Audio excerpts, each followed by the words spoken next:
I just got it. It's good now. Perfect. All right. So let's just restart that, Todd. Okay. So, welcome everybody. Now that you can actually hear Todd, um, you know, I just want to get an intro from Todd. I know him extremely well. So, for everybody else out there, Todd, who is Todd Logan? Well, I was born and raised in Oregon. Started off in Siletz. That's where I call home, and hunted and fished my whole life. Now I've completely lost my train of thought of the trajectory. Anyways, born unique, with some physical limitations that not everybody has, but I've overcame those and really just lived a blessed life to again hunting and fishing.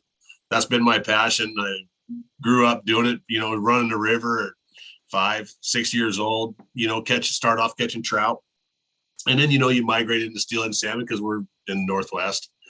In the mid 90s, went to Idaho for about 20 years, fished and hunted all over there, and then come home and started my full-time guide career. I think I'm on my 6th or 7th year of going full-time. So Sweet. So my other question then was, you grew up in Siletz, then you came down to Southern Oregon, started fishing for salmon and steelhead on the Rogue River. In the Northwest, the salmon and steelhead are kind of king. So what made you go out to Central Oregon and start guiding for trout? well, excuse me. A lot of that was the some of my physical limitations had a little bit to play with it, and then the fishing in the rivers got me thinking a little bit farther ahead of things we're not getting any better, with the amount of fish on the reds, and then I started paying really close attention to the market shares of what tackle people were buying, Okay, and I did that because I was successful on the river, but I didn't really see the longevity in it. I'm not quite 50 years old, and so at that time I still had 20 years working it, left. And so I didn't see 20-year return in the rivers. And so I needed to diversify. And that's one of the resources that I went to do that. And bass and kokanee were eating up a large part of that market share. how'd you figure that out? Where's that data available for people to see? Is it just you watching Um, what's going on in the stores, or? yeah, in the stores, and then through this, I have a handful of tackle shops that help me out, sponsorships and discounts and whatnot, and just talking to people, seeing what people are targeting. I mean, it was at a time where the rivers were blown out. I can't remember exactly what happened that made me get on the computer and just start researching it. I think maybe it seems, if I remember correctly, it was blown out. It was the river had blown out, and I couldn't work. And I was like, Gotcha. I got to have something else. I can't be reliant on just one thing. It was a collective um, uh, of thing. I mean, it was a lot of things that made me get on that. And then just out of the blue, I called up the Forest Service, for Odell, and they didn't have any permits. They were not issuing any more permits. And I said, well, can I, if you do, would you keep me in the loop? And they said yes. And I think it was 2 years later when I got the call that they were thinking about opening up two more permits. Okay, And so I was one of the guys that they mailed out the prospectus to.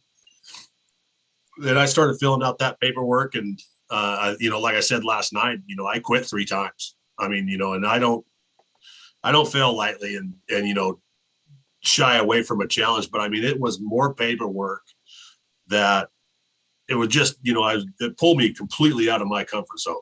I mean, it's right. the I've logged, rock drilled, laid, poured concrete. All my jobs up to this point have been roughneck jobs, and so I had a lot of learning to do.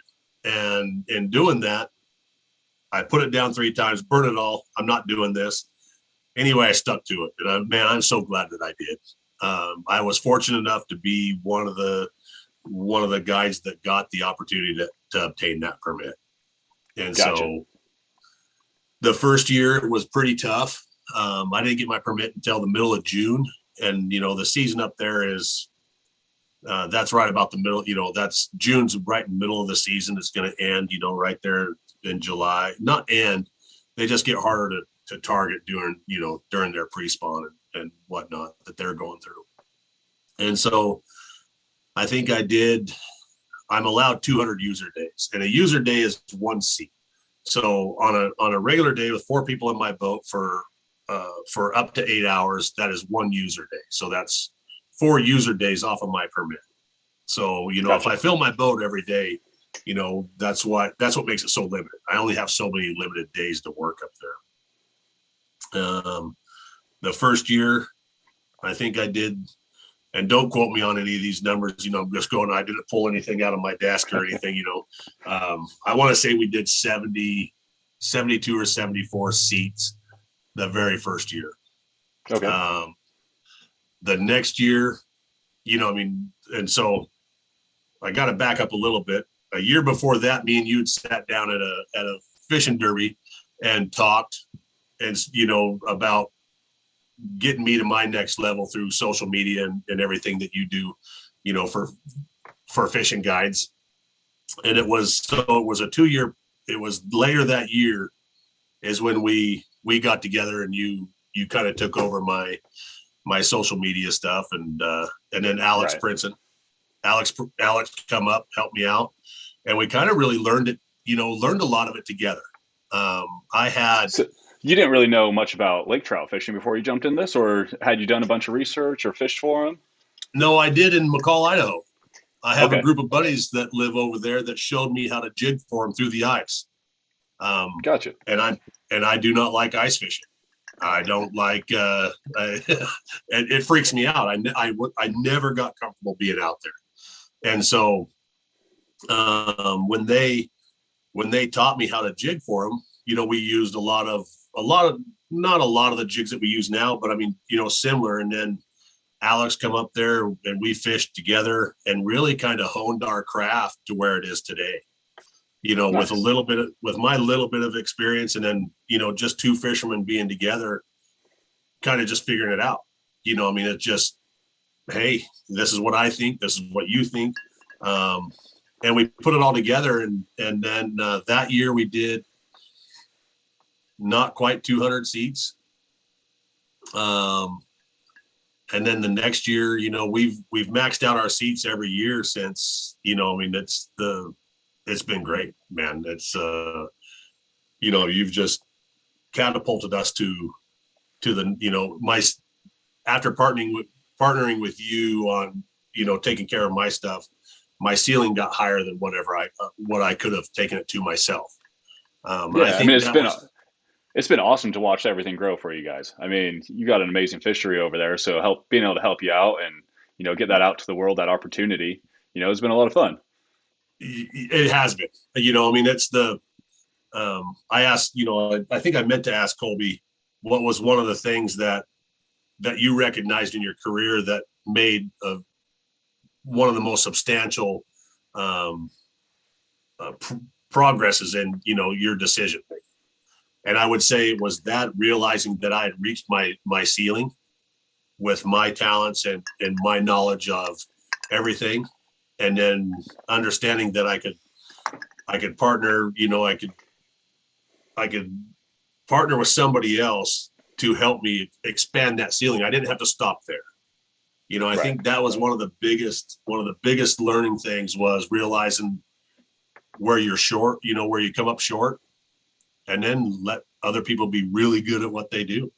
And this year, we got Nate Kenny coming up, helping us out.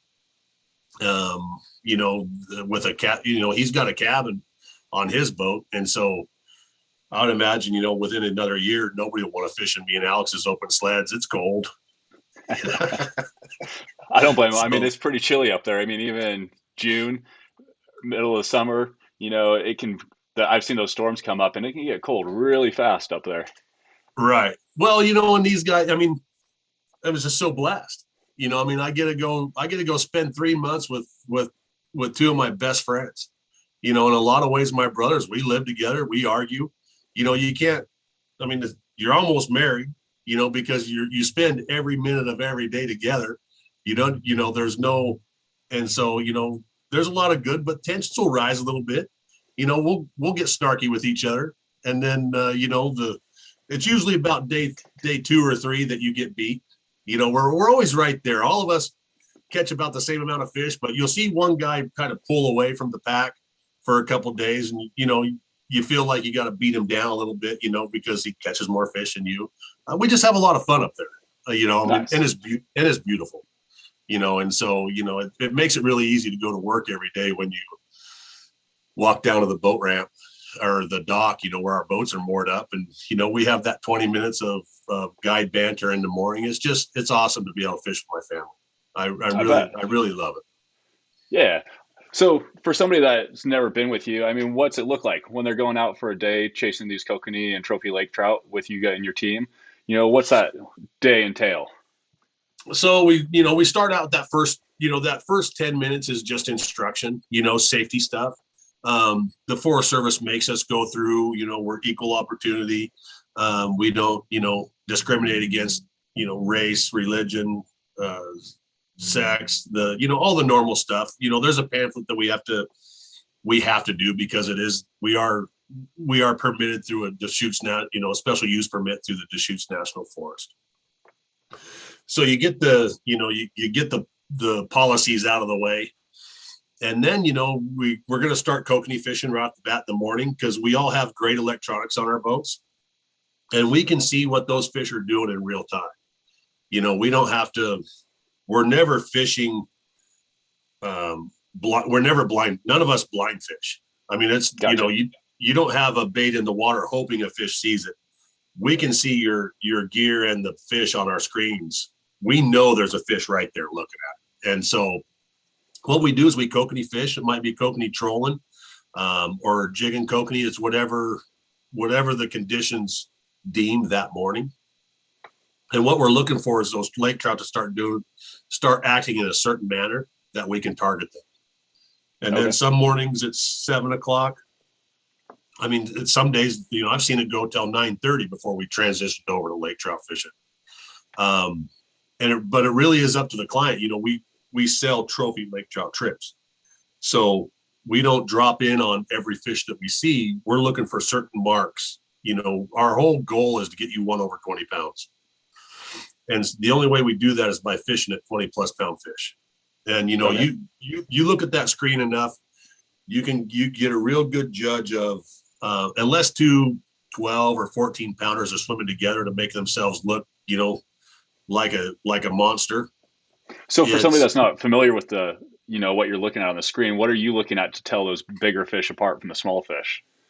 It would be, how deep the mark is to make sense, it would be from back to belly. You don't have the fish ID on there telling me that there's a fish? No. So the reason why I do not like fish ID is because you can't see what's going on in that school. Like if the kokanee schools up there are huge. And so you'll troll through a school of kokanee and they won't bite. Well, if you have fish ID on, it just looks like a bunch of fish and you're like, I don't know why they didn't bite. Well, if they didn't bite, we're normally going to pivot right back around and go right back through them. But without fish, if you're using the marks, you can see there's a lot of times there's the predators in those schools. So it's not that you didn't have the right dodger or the right color of hoochie or the right scent of corn. It was those fish were never going to bite because they're being hunted. They're threatened. Gotcha. And so otherwise you just think you're going through school after school of kokanee and what you have on there is not working, when it may not be the case. If it's not working, you're just fishing at fish that were never going to bite anyway, because a threatened fish is not going to bite. They just don't. They're running for their lives. Right. And so that's why I don't like fish ID, because I can't get a good sense of what's going on underneath my boat. Okay, that makes sense. Yeah. And so, the length of the mark, if that fish is swimming underneath the boat, which they do a lot, that mark goes on forever. So you can't tell that just means he's still sitting underneath your boat in that cone, in the beam of your transducer. I got you. So we all have transducers in the front of our boat and the back of our boat. And so when we pull over a fish, when you see them on both screens, the only place those beams intersect is right in the middle of our boat. That's how we know those fish are directly underneath our boat. And so we pinpoint those fish. I mean, I can tell you whether he bites if you're running herring, I can tell you whether he bites your sinker or your bait on my screens. That's pretty fun to watch. I love it. I mean, it's like I think day 13 is when I will dream of my screens solid until September 5th. That wouldn't be a bad thing at all. No. So when you're at what the chat wants to know, when they're out there fishing with you, what's your music policy on a trip? So the Forest Service says that music on a guide boat is disrupting the balance of nature. So I cannot have any music playing on my boat during a guided trip at any time. That's interesting. You're disturbing the peace. It's literally that paperwork they give me is some of the policies are laughable. I mean, it's like, why would that be? Because there's not a lot of guides that work that late. Right. I only know of 4. And so, it's me and Cody and then each lodge. And so it's not, politics, Forest Service, it's just their policy. And so we abide by their policy, and that's why we work so hard. I got a great spiel. That's why we work so hard to catch as many fish as we do, because we don't have time to listen to music. How was that? Not too bad. But no, that is one of our policies is we cannot listen to music at any time during a guided trip. Okay. I mean, I guess if that's the Forest Service's way to keep the peace and make sure that you're not disturbing everybody else, I guess that's what they got to do. But yeah, and I think they're really worried about guides, sport fishermen and guides. We're kind of looked down upon because we catch all the fish, we're always on the water. I mean, the typical excuses why sport fishermen don't like guides. And so I think they're trying to limit the impact that we have on the sport fisheries. They don't want us drawing attention to ourselves or anything, and we share we don't have any secrets. You can come down and talk to any one of us at our dock, at our boats when we're at the dock doing our boat work. And I mean, me, Nate, Alex, all of us will give you the tools that you need to be successful in that day if you just come and start that conversation with us. All of our rods are rigged up, sitting in our boats. You can, it's funny because when we'll be over off the side and, people won't know it's us that own those boats, and you'll see them going taking pictures of things. And I always walk right down there, hop in my boat and say, hey, what would you like to know? And to start that conversation, to show them that we're not guides of the past. We don't have any secrets. We want them to be successful out on the water. Trying to change that narrative. We all 3 work very hard at changing that narrative. I mean, education's huge.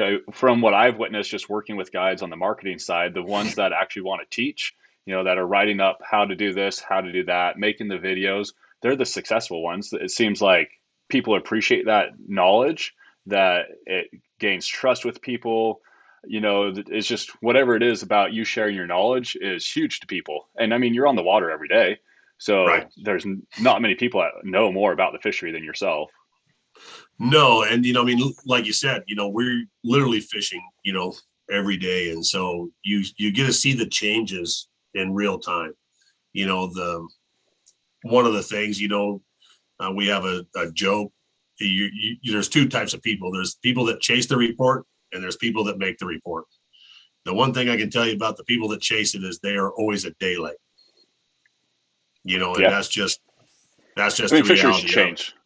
Fish move, conditions change. I mean, one day is not going to dictate what's going to happen the very next day. No, and it's literally I've seen kokanee change in 10 minutes. Kokanee, they're like a springer. I love that Okay. fish, but there are days that I thoroughly just despise that thing. I mean, it's like, you're kidding me. Why would you do this? And so, I mean, they get very temperamental and very hard to catch at times. Um, and so that's where coaching comes into place. If we're jigging for them, it doesn't matter whether it's kokanee or lake trout. We really focus on, you have to do it with the same attention and enthusiasm in the first half hour that you're going to do it in hour 6. Right. Because oh, you've been on the boat. I don't, doesn't make any sense to me, but there'll be one rod in the boat. Those baits aren't 10 feet apart, but there'll be Yeah. one rod in the boat that cannot do anything wrong. And you're like, I mean, I've been out I there on don't the get it. river where you've got one guy in one boat that catches 10 fish, and the 5 other boats, not a single other person, even the same boat, catches a fish. It's just that I one know. guy, for whatever reason that day, Yeah. he doesn't even have to be doing anything right. It's just he's got the luck for that day, and he's going to catch every single fish. Yeah. Yeah. He could be sleeping and holding a rod, and that'll be the one go off. The day I was out with you, that's what happened. Yeah. And so, but we have a lot of fun. I mean, I don't, being a professional guide, you have to catch fish. Don't get me wrong. You have to catch fish. But Do you feel I that don't, pressure every day then? yeah. Yeah. That's one of the things that I didn't realize, how much pressure being in that seat was. I mean, as far as until that first fish hits the boat, I hide it, now I hide it pretty well now. I mean, I don't think my guests see it, that much. I mean, I really work hard to not let that express itself, and but yeah, until that first fish hits the boat, I mean, it's your second. I don't know if it's anxiety. I just second guess everything that I do until Yeah. that first fish hits the boat. Once that first fish hits the boat, it's a nice relief. It Oh, just it's like pressure's gone. Even if the pressure really isn't gone. no, Clients expect you to catch limits for them that day, but that first right. fish just seems to take some pressure off.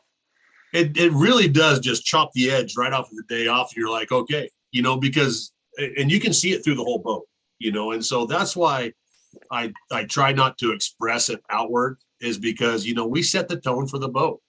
If I wake up in a bad mood or tired and cranky, it will spread like wildfire through a boat.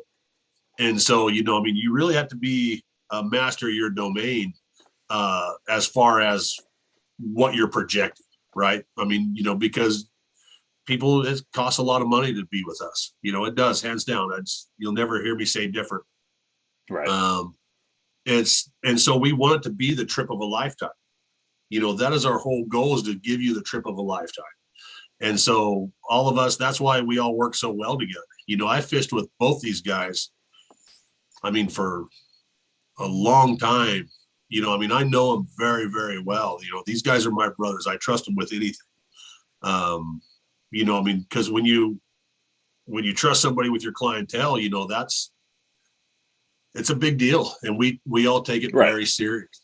I mean, that And so, seems one of the problems I've seen with just helping guides try and grow their business is that scaling with those other guides.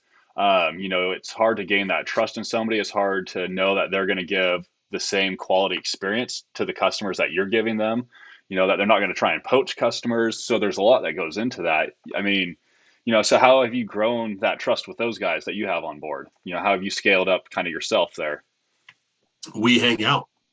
We personally fish together. We hang out, at each other's house. I mean, um, like Nate's kids, I'm Uncle Todd and Aunt Misty. They are our family. I'm not going to tell you what Alex's kids call me, because it's funny, but maybe not, publicly funny. But in the boats, it's funny.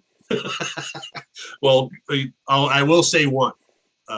Kickstand is one of the names they like, and I prefer Uncle Todd. Sounds a lot better than Kickstand, but I got the prosthetic, and so it's funny. I can laugh about it. And so, but no, we're families. I mean, we all look out for each other, and I mean, we spend time with each other behind and off the scenes. to get to know each other, because not every guide is the same. Right. You have to be really good at when you book a trip. The guide styles. Alex guides different than me, and I guide different than Nate. And so you kind of pit each client with the 10 minutes that they're on the phone with you. You kind of get a sense of who's going to connect with them better. Because that's what you hope, and because they're going to have a better trip with. I have one client who's a really good friend of mine that fishes with me. And I was about the time when I quit rowing. So he went with Nate. Him and his wife went with Nate, and his wife. I mean, we eat dinner over at their house. They're great friends of ours, but she connects with Nate, and that's the only guide that she wants to fish with. And so, we don't take it personally. She just connected with Nate in a way to where she had the time of her life. And so when she wants to go fishing, they book Nate, and which is fine. I would rather them do that and have the experience they want than to be so undyingly loyal to me that they're willing to risk a trip because me and Brianna, I almost said her name, I'm not going to be able to give her that trip because we don't connect that same way. You know what I mean? And so it's really just a security and trust of these guys and putting the best person with the client that you can. It's not about me making the money or them making the money. It's it's all about the customer. And I'll tell you, there's some of the best decisions that I've made treating it that way because how busy we are up there. I mean, it's been a plan that's worked very, very well for me. That's awesome. If you were a guy that was trying to make a living, you super addicted to fishing, you want to take that next step, you want to become a fishing guide. I mean, what's that step for that guy? How would they get connected to start working with somebody like yourself? It's a process. It literally is. The steps that we see is get on the water, be very respectful. There's a certain way we all do business together and how we fish together. You want the existing guides on your side, and I only know that from my personal how I did it. I fished on the Rogue River for a year without her putting a guide sticker on my boat, and got to fish around people. When guys were working, I would bow out and let them have it. Not that I had to, by any means. I didn't have. It's that river's for all of us, but it's a respect deal. That we're trying to feed our families, and be likable.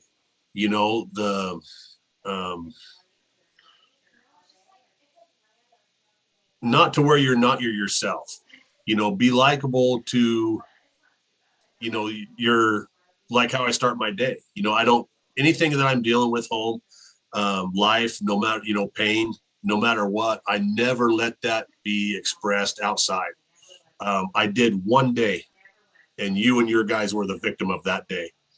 And after I just couldn't hold it in no more, and I lost it for a second, But I'm sure you remember that day. I was pretty frustrated, and the first thing I did was apologize.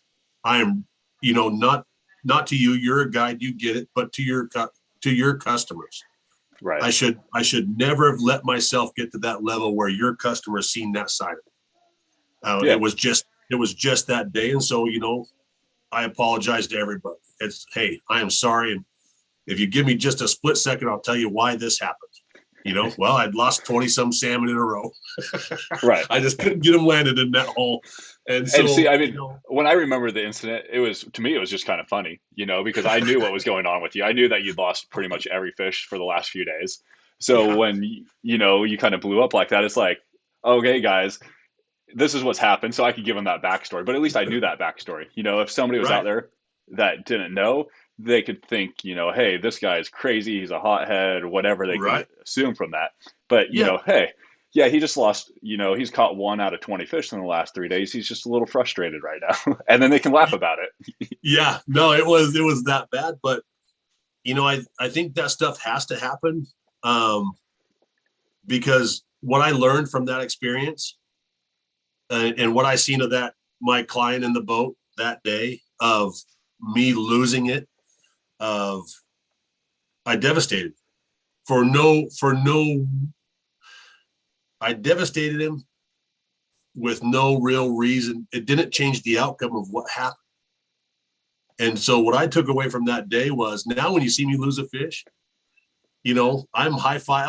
I'm just as excited as I would be if that fish hit the net, because no matter, all I did was ruin his experience. That was it. Right. It doesn't matter how many fish we lose. We all lose fish. And so it taught me that I just cannot let myself get to that level, because I robbed him of the day that he bought.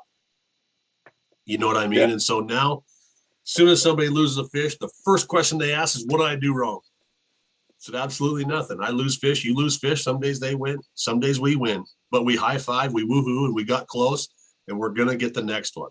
And so, you have to go through some of that stuff. But, I'd already had a pretty solid reputation of, always having a smile on my face, never having a bad day.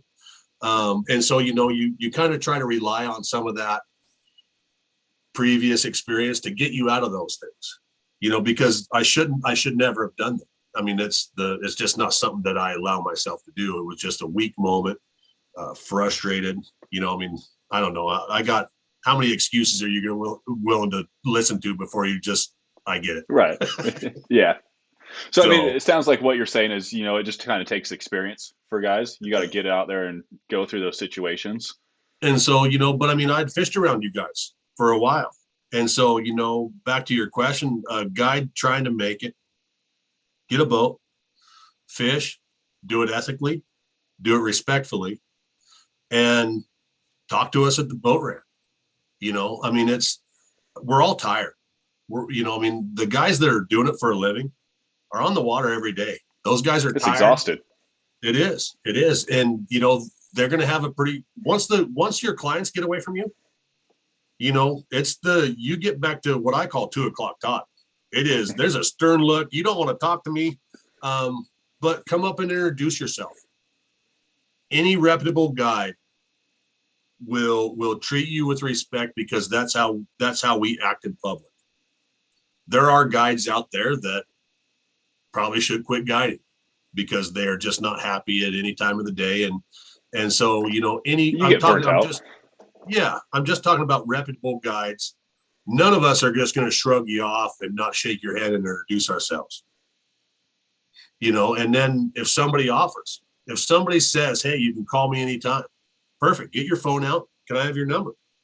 I mean, you can find all of us online, pretty easy, but make them give you your number right then, because now I'm going to put you in my phone, and I'll have an idea who you are. And then we're going to watch you. I mean, don't ever think that somebody's watching you all the time, and word travels fast on the river.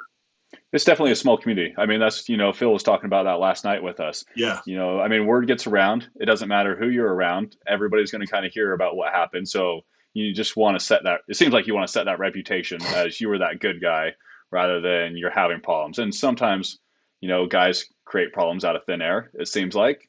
But, you got to do the best you can, I guess. You do.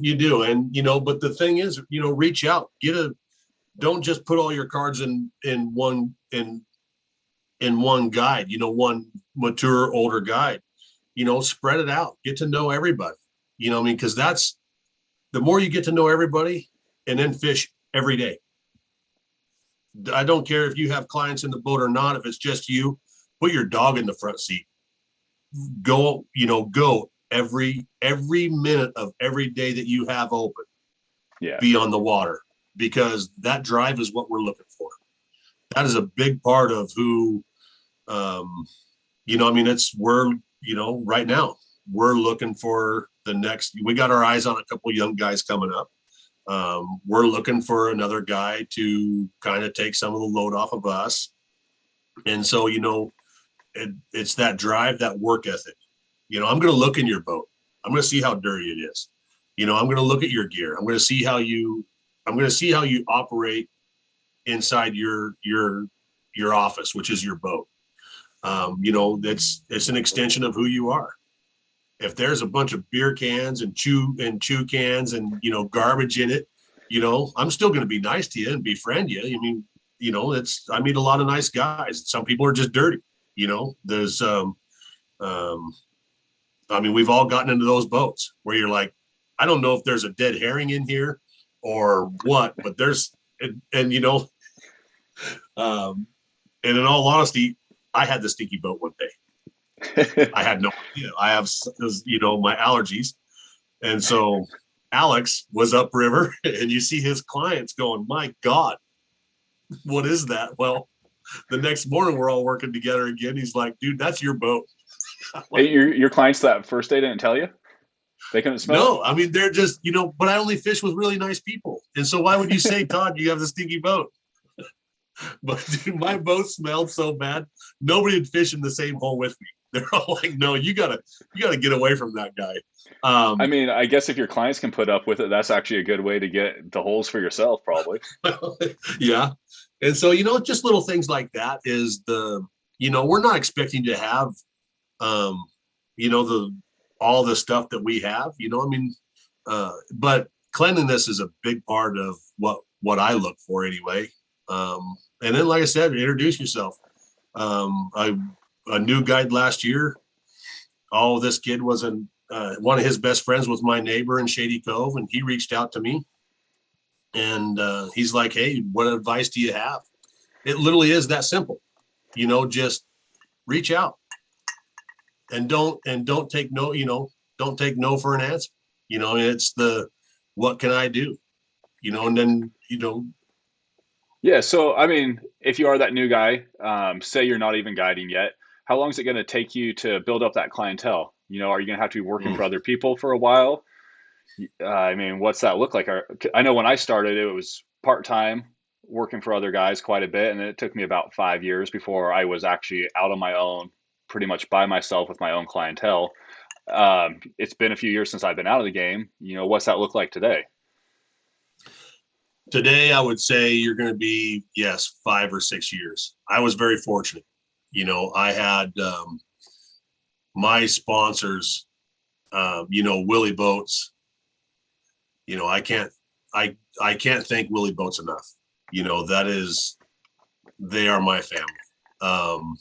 Jim really, Jim, Ron, Mike, Trigger, Matt, Amy.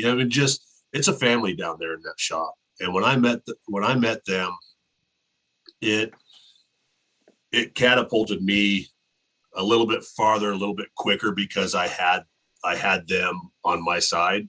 It's in the industry, it spoke volumes to if I was good enough for what they did for me, then it automatically brought I was legitimate to a certain degree right there. And so, I shaved a lot of it, a lot of my learning curve off because I had excellent mentors. There's, I'm going to miss a few, Vernon Greaves, Donnie, Todd Pewitt, Jim Biddle, just really a great network of people around me to help guide me, to not make the wrong decisions. What's some of that best advice that they ever gave you? Some of the best advice I ever gave me I would say the first thing that comes to me is Jim Biddle. When I before they built my very first boat, he told me, look here, kid, if you think success is in that gill bag, quit now. You're just an entertainer. And so if you look at that statement, we have to catch fish. Right. You're not going to be a fishing guy for very long if you don't catch fish. But if you just focus solely on the fish, it's going to be so mind-numbingly boring and strict and driven that you're not going to do it again. Because I have clients that want to learn how to do what we do. Right. And so I tell them, I said, that's a whole different thing than guiding. If you mess up on a cast, I'm going to tell you, reel that in. I need 6 more inches, 8 more, you completely miss that scene. It's a different conversation. If you're just focused on solely just beating it into catching fish, then your guests are going to have a miserable time. And so I would say that was probably the number one, the best piece of advice anybody gave me was success is not net kill back. I mean, I'd agree 100%. I mean, you Right. got to give the clients, it's not just about catching fish, it's about that whole experience. You could catch 20 fish, go out there, catch 20 salmon, and they could Mhm. have the worst time ever because Yeah. you're just yelling at them, belittling them. I mean, it takes a Right. whole lot more than just bringing those fish to the net. Oh, it does. It's the art of guiding to me is getting you to, if you don't step off the boat with a higher sense of self-worth that you accomplished something fantastic and great, then I failed you as a guide. Literally, that literally is how I take it very personal. That, that's why I don't fish. I don't, everything I do is about coaching you into being successful. And there's, not to say we don't have a lot of tricks. I mean, I let one out last night talking to Phil. It's when I see you not, things are just not clicking. You can see people getting frustrated. And so, I'll say, hey, kick it in the rod holder and have a drink of coffee. We're just going to take a minute. We're just going to decompress. And I tell a lot of jokes, I mean, it's, I make it very humorous when in my day of guiding. And then if you're really good, you'll pay attention. I was on this side of the boat, picked up this lure, took it to that side of the boat, dropped that lure, went back, got that lure, put it back over there. I'm really not doing anything other than making that rod do what I want in that rod holder with my, with my weight in the boat and rocking. And so, and then when, you get good, you can get it to fire in that rod holder. But just that second, you can see that whole mood change in your guest to where they're back on it. They're not frustrated anymore. I mean, that's the art of guiding to me. It's a lot bigger than just, it's being able to see things happening before they happen. Right. Yeah. 100%. And so we've got a great question. Sorry to interrupt you, I guess. No. In the chat from Nick. So speaking about professionalism, what does the guide attire look like? Are you wearing the collared shirts and bibs? Are you wearing the sponsored hoodies and board shorts? Are you wearing the cutoff shorts and no shirt? What's that look like? This is a great question. Because, me and you see eye to eye on this. I wear sponsor. Me personally, I dress appropriate to the professional level that I want to express. I don't, in the summertime, you'll see me wear shorts, but they're cargo short, but all I wear pretty much for the last 6 years, the only pictures that you will see of me, I wear a Willie Boat tank top, a Willie Boat t-shirt, a Willie Boat long sleeve, and then a sweatshirt over that. We wear a lot of sponsor gear because they help us. And so we, part of our deal is we promote them, right? I mean, that's what sponsors are. But I have a huge pet peeve, and it's flip-flops. I just cannot, and for some guys, it's just not right for me. I believe that there should be a certain professional aspect of how we look and conduct ourselves in a boat, and I'm not speaking for everybody. I'm just speaking for myself. But if I truly believe if you take yourself seriously, then people will take you seriously. My office is an extension of who I am. Every morning my boat is exactly how it was the day before and the day before that and the day before that. So every time somebody new steps in the boat, they step into my office, and I want them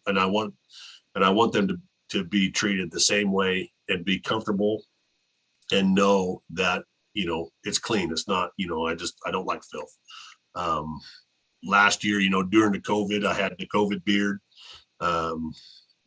So I do bend my own rules a little bit, due to a pandemic. And I think that's, tolerable. But I mean, you're out there, no, you're living in the middle of nowhere, so shaving can be a little hard, I guess. yeah, but no, I mean, I definitely believe, um, I mean, I know, I'll let you explain your ideas of it. But definitely I like to hide my tattoos. I don't like to let a lot of clients see my tattoos. Those are for me. So I wear an 8-inch sleeve. Um, I do drop that a little bit with the clients that have been on my boat a number of times that know me personally to where they're not gonna judge me by that. But definitely first impressions are huge. Right. um you want to have your best foot forward all the time, because you never know who's in your boat. Yeah. I mean, you just know them off of a name. You'd Yeah. have no idea who they are. And so Yeah, and I mean, I took it very similar to you. I mean, my first year guiding, it was, tank tops. There would be times where I'd be shirtless. And then it was all of a sudden it clicked for me, hey, I'm a professional. I need to take this professionally. I still wear mhm, my sponsored hoodie in the mornings, but underneath that, I had the collared fishing shirt. And that was also yep, for sun protection. It looked professional. It protected my body. It was comfortable in 100-degree plus weather. So it was meant for those conditions. And that's what I needed to wear. But yeah, I think, looking professional out there just helps. It's that first impression. People take you more seriously. You're not just yep, some guy that's coming off the street this morning and taking me out fishing, and I don't know who you are. right, right. I mean, that's I don't want to stumble down the boat ramp, and look half, tattered and every, it's like being late. Right. It's I will be 15, 20 minutes earlier than everybody, that I never want my guests to meet me. I never want to pull into the boat ramp and have them be there before I'm there. I mean, and I got one client, bless his heart. I love him to death. We're great friends. We're family, but he refuses to let me beat him to the boat ramp. And it's like, and I've tried it half an hour, and it's a game for him because he knows that's one of my biggest pet peeves is, not being second to the boat ramp. And Right. so, but yeah, definitely the professionalism. And don't let somebody else's action dictate yours. That was a big one. So what do you Um, mean by that? don't let what somebody else does dictate what you do. Like, if somebody cuts you off, don't change your program to cut them off or act out or anything like that. Don't sink to their level in a way that diminishes yourself. You know what I mean? Yeah. Because it's going to happen. It's when fishing gets really, really tough, and I'm just guilty of it as anybody. We get really not cranky, but somewhat territorial. The tensions are high. I mean, everybody's emotions are at an all time. I think we touched base on it last night is, when you got 10 guides fishing at 5 fish, emotions are going to be elevated. And, Right. if you cut me off, I'm going to take it a little bit more serious than what I would if I've already got 10 fish in the boat. Right. Yeah. And so it's, don't get sucked into that. Don't get into that. Um, and I'm not going to name any names, but there was one that, I mean, me and you've talked about that. I took that personally, and I thought, all right, let's have it. Well, I'm very confrontational in my personal life. I'm going to have that confrontation, and then but I never gave that guy the respect and decency to talk to him. I took it as disrespect, and I held on to it as disrespect, and wasn't until after I talked to you did it make me realize that it wasn't. It was just my perception of what happened. And I so, mean, there's so many times on the river where if guys would just talk it out, you'd realize right, that the person has like they have no idea. If right, that they disrespected you, or it could be cutting you off, could be doing whatever. They mm-hmm, had no idea. mm-hmm, To them it wasn't any disrespect. They had to do at the moment what they did for whatever reason. And if you told them, it's like that mentoring. If that person would have just gone to them, be like, "Hey, dude, this is what happened. This is Right. why it kind of pissed me off.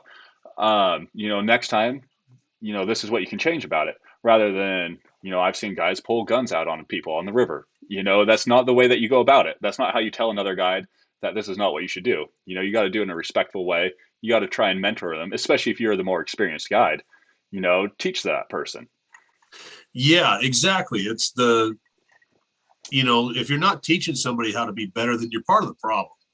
And, in my personal opinion, if you got a gun in a boat on a body of water, you're just a jerk. I'm sorry. I'll say it out loud.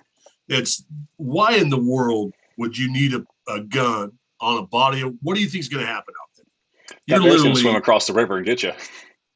yeah, right. I mean, but that's just what I personally think. It's a lot of what's going on right now, we need to use our words and communicate, and I'm just as guilty of it. I mean, I did it, it was, when we talked, and it really opened my eyes. I'm still learning myself. That's the thing that people need to remember is we're all still learning. Everything that we do through the course of a season, we're taken away from and learning from.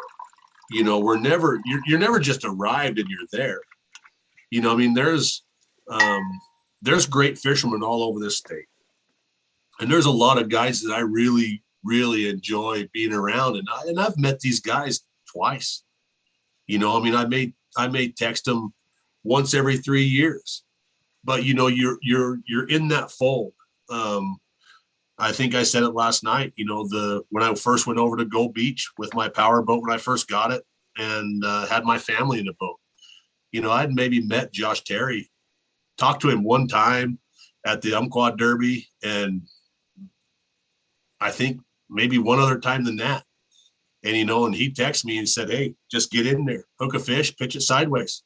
And so, Right. Coming from, he's a very reputable guide. He's a guy that a lot, great fisherman, great guide. A lot of ways people look up to him. He's been doing it a long time.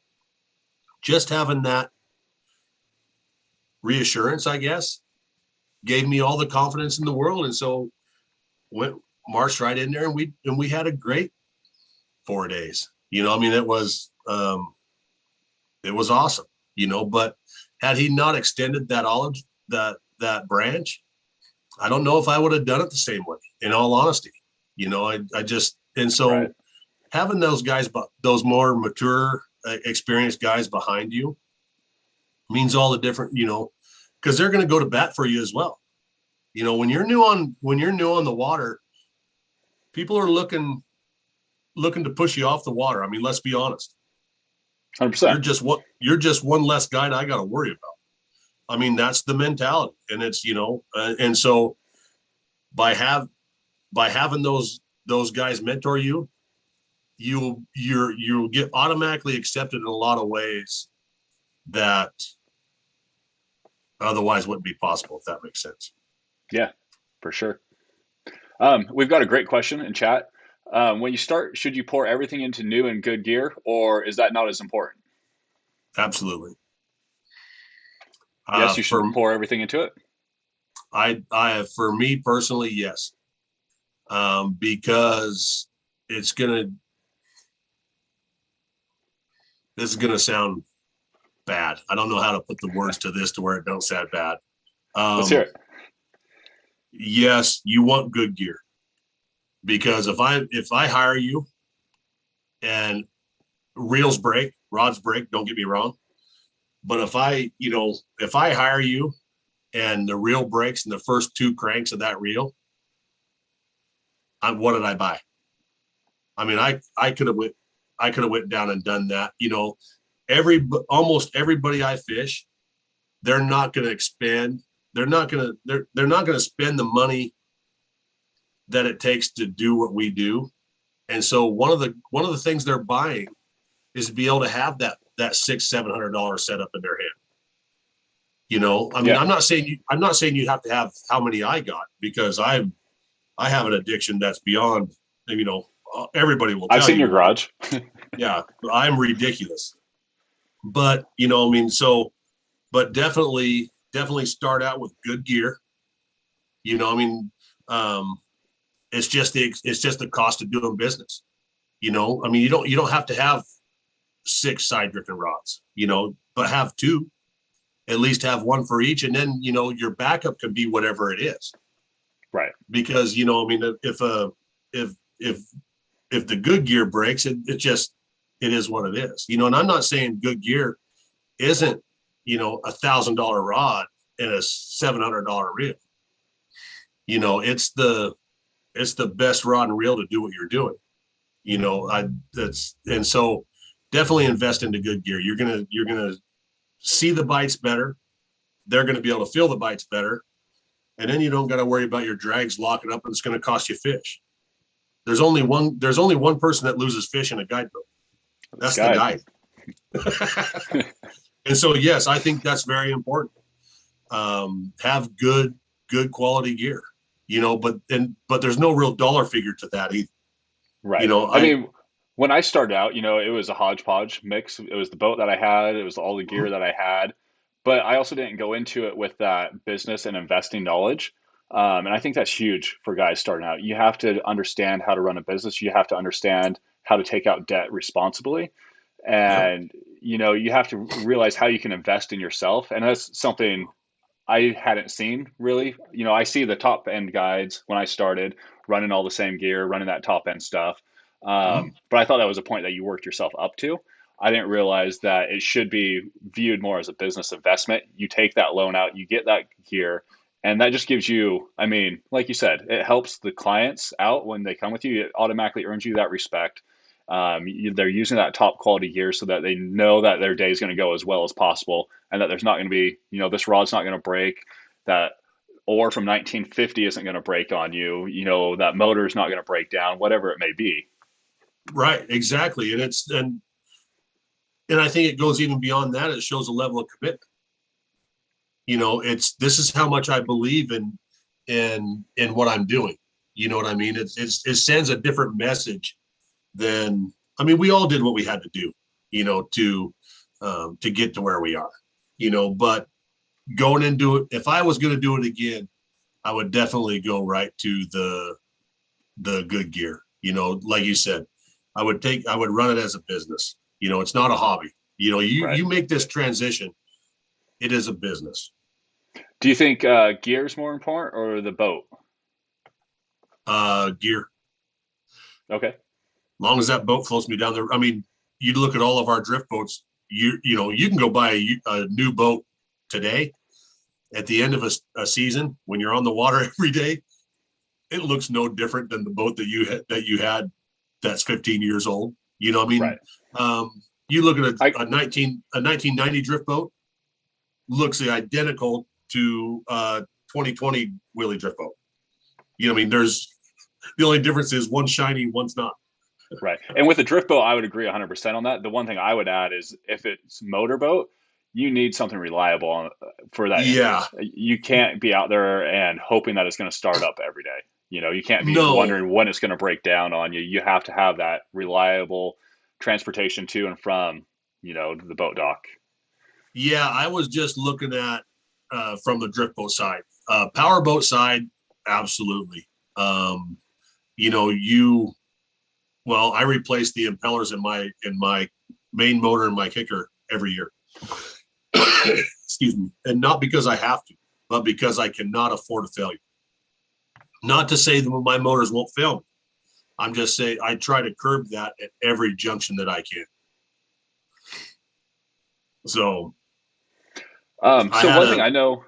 Oh, sorry. Go ahead. Oh, I had a question come through my phone about Odell fishing. Let's hear it. And so, kokanee. I've got some new. I like the Arrow Flash Dodgers. This is for trolling kokanee. Yes. And so it's this style. I don't know if this is a good one here that I want to. We tried to look at that one. So this one. And so it's this style here. I don't know if you can see that. I don't have my up a little bit. Right there. Yeah, there you go. And so it's the Arrow Flash, and you want an 8 to 14 inch leader on this, typically works about the best. And early in the season, we're going to flatline those 80 feet out of the boat, right on the surface.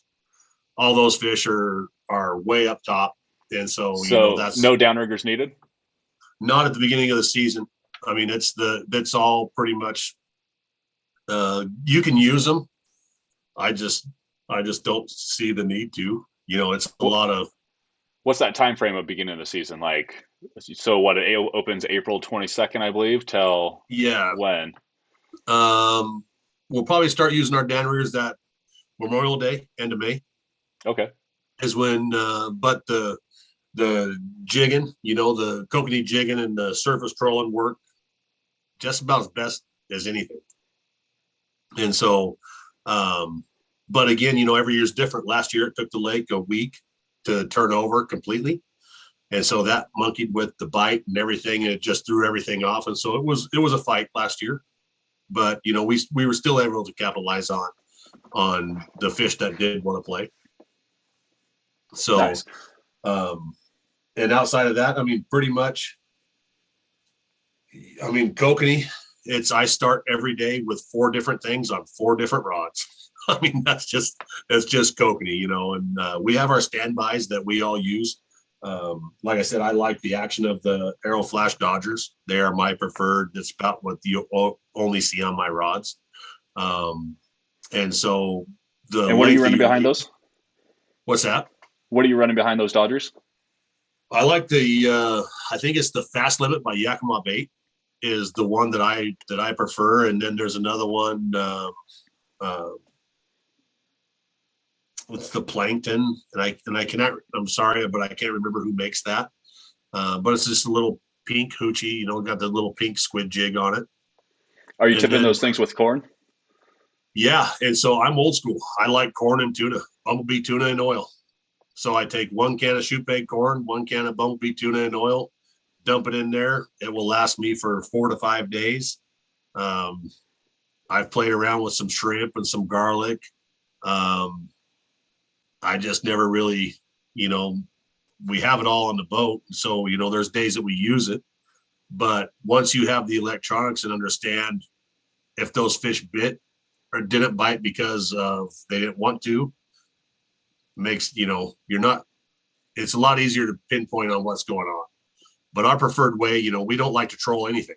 I mean, if we can jig kokanee, we're jigging kokanee, and we want to jig lake trout, and so. When are you looking to jig for kokanee versus trolling? I mean, is there conditions that you're looking for? It's actually the kokanee. Okay. You'll see them. You'll actually see them rising. A kokanee that's jumping 5 feet, he'll come out of the water and then go 5 feet across.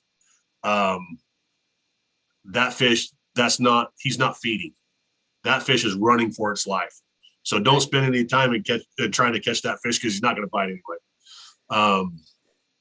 The kokanee that just come up and boil, like you would see a springer roll, they just come up and roll on the surface. They don't jump. They're just making a wake. Those are actually feeding. Okay. And what you want to do is you want to cast, and your jig you want that jig to hit exactly where it boiled, because that whole school of kokanee is underneath that fish. And so you're talking like dead ring it rather than like, what happens if you're 5 feet off of that ring? Are you going to catch fish? Good chance. We still fish it, for sure. But I mean, it's pinpoint accuracy, because we don't mind if you miss it by 5 feet, but if you're not aiming diligently at that spot, we cast all the time. And so it's, we can hit it, pretty much every time. And so we have to give you a distinct marker so you can start honing your game, because the more accurate you're going to be, when you let the line go, do you arc it up 20 feet and then it comes down? We've all done it. I'll still do it 20, 40 times a season, but it's just a way to get you that direct point of impact for coaching. You know what I mean? Okay. Somebody asked, do you use smileys? And I'm guessing that's smiley blades. Smile blades? No, I do not. How come? Just because I have a system that works for me. One of the biggest, I just got done working the Sportsman show in the Portland Marine booth, And everybody that come up and talk to me about tackle, I'm honest. There's a lot of tackle in here that that catches fish, and by no means is this the only way you can do it. I'm very adamant on that. It's don't, this will get you started, but don't just stop here. Okay. I'm constantly upping my game and changing things. And so it's just not that. The more critical thing is scent and the action of whatever you're using, I would say. It's just I'm comfortable with this. And so, that's why I run this. But, it really I think everything has its place. Alex likes the fast limit Dodgers I think is one of Alex's preferred Dodgers. I've tried them. I can't get bit.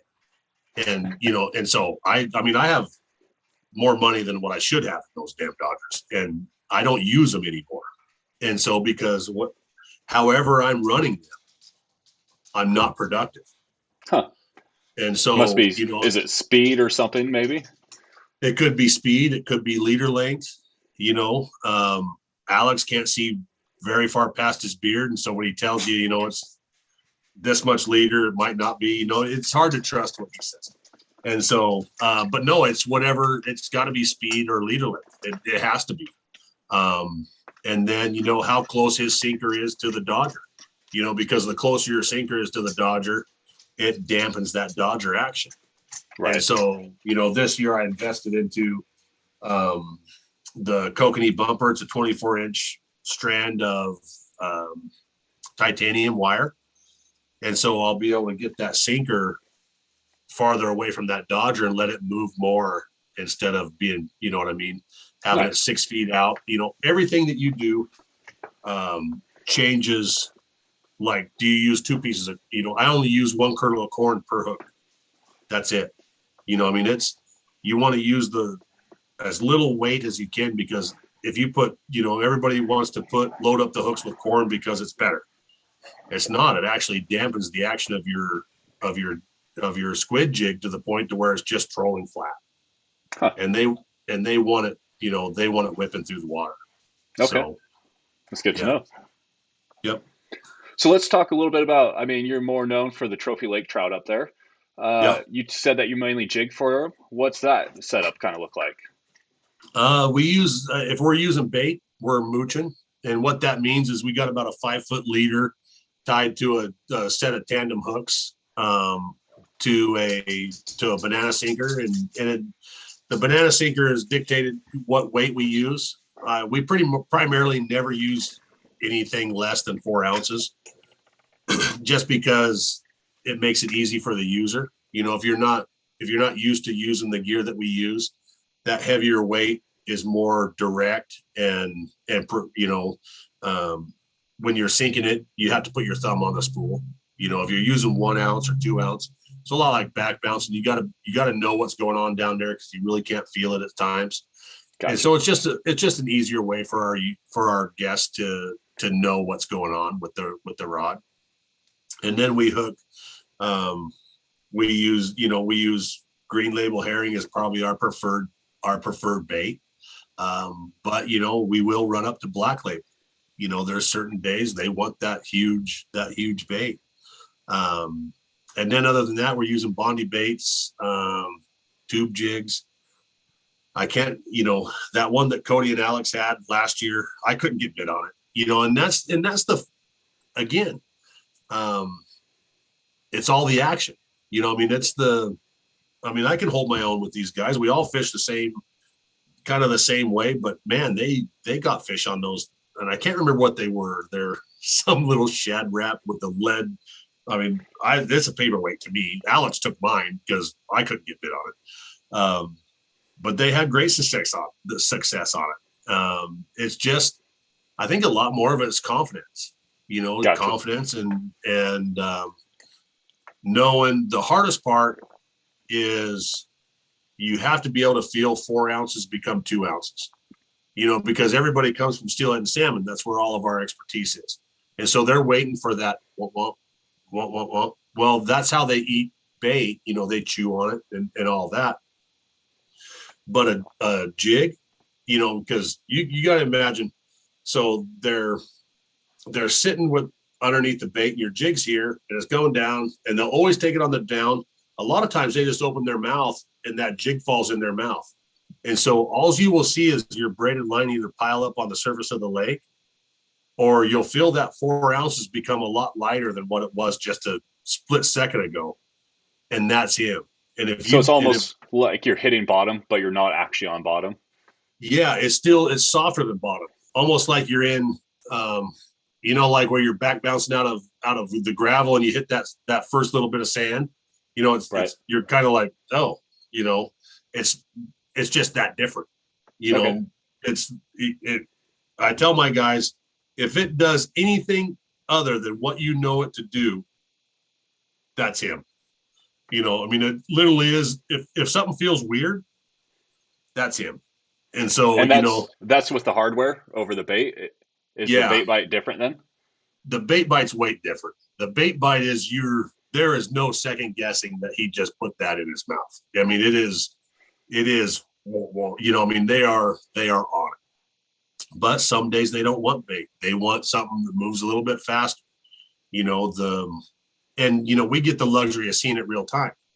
If you can see that fish underneath your jig or your bait, if you move it this way, he goes away from it. So immediately, don't move it like that because it spooks him. Gotcha. So, yeah.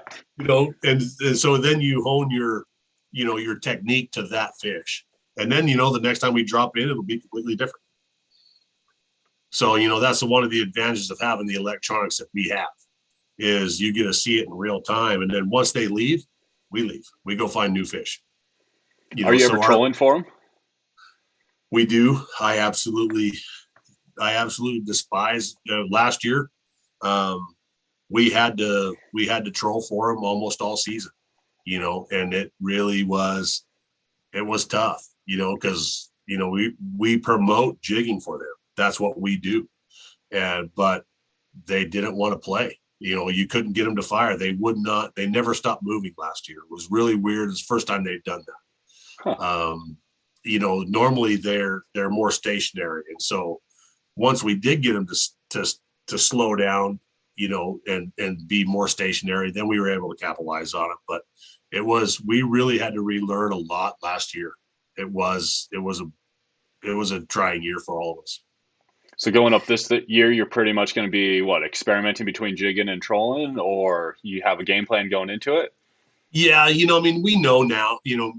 Even last year we knew because you can see them if they're not going to hold still. We're going to have to troll for them. That's just the reality of it. But in doing that, we still catch fish. It just it's just not our preferred method, and so we might jig 3 or 4 times through the day instead of all day. So we still catch them jigging, just not, we kind of been spoiled the last 2 seasons. Before that, it was run out here to this spot.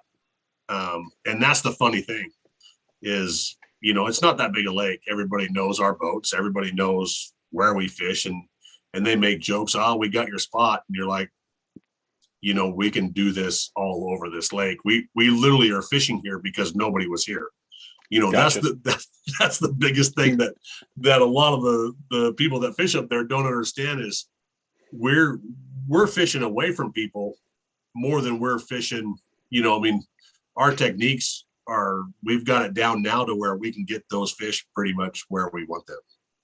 Is there some reason specific that you're fishing away from the crowd? Is there less noise, I guess? Are those fish less weary because you're fishing away from people? Or are you just simply just trying to get away from the crowd just to get away from the crowd? No, we like to give them their space. That's where they're comfortable fishing, and we don't like to crowd them. It's there's some people that make it unsafe, and so with not watching where they're going, our guests are relying on us to keep them safe on the water, and so we don't get the luxury of dropping our guard to what everybody else is doing. I'm constantly watching where where everybody else is running their boat and how they're running their boat. It's my job to get them back to the dock safely. And so, that's a lot of reason why I don't like fishing around a ton of boats, is because I don't trust anybody with my guests' safety. Okay. That's more of why we do that. I And then, gotcha. so we move, and then they start crowding us, and then we'll move. It's a constant leapfrogging thing now. But it's fine. Hey, people are out using the resource. You know what? The people that give me the respect and come to the dock and talk to me, I'll tell them where they want to fish, and what size of fish do you want? I mean, because, there's certain places in the lake that, there's certain areas that we do not fish. And that's because it's what we call the nursery. It's full of 12, 15-pound fish. And Okay. so we don't spend a lot of time there, because those, not that they're not great, beautiful fish, they're just not the fish that we're after. We're after 20 plus pounds, and so we don't fish those spots. And, if you're just looking to boat lake trout, I'll tell you where they are. And so that's primarily why, and we don't want to combat fish. I don't want to be in a boat and combat fish. I mean, just let us kind of, do our thing. So, Yeah. but For somebody that's never experienced fighting a lake trout, what's a 20-pound lake trout fight like compared to a 20-pound salmon? it's a lot different, because salmon have the current, and they're going to take a lot more line, linear, away from your boat, because of the, just how they're hooked and the current and how that looks in the river. Lake trout are, they roll more than they're not just going to take line and just take it away from the boat. You're going to reel them up to 50 feet, and then he's just going to decide to go back down to 120, 140, or wherever he was comfortable. He's just going to go right back down there, and there's nothing you're going to do about it. I mean, it literally, if you try to stop him, you're going to break your line or whatever. So you just do this yo-yo effect until he gets tired enough to where you break his spirit, is the easiest way I can explain it. And then he comes up. But I mean, it's a fight. When you catch him jigging, it is a lot different than catching him trolling. They do not want to come up, Okay. vertically. So yeah, You're fishing pretty deep. So, I mean, when they're doing those runs, if you get them up to 50 feet, they run back down, then you get them back up. Do you guys see a lot of issues with the barrel trauma? we And I do. mean, if so, like, how do you guys combat that? Because I know you do a lot of catch, pretty much everything is catch and release for your lake trout. Yeah. Yeah. Our lake trout is 100% catch and release.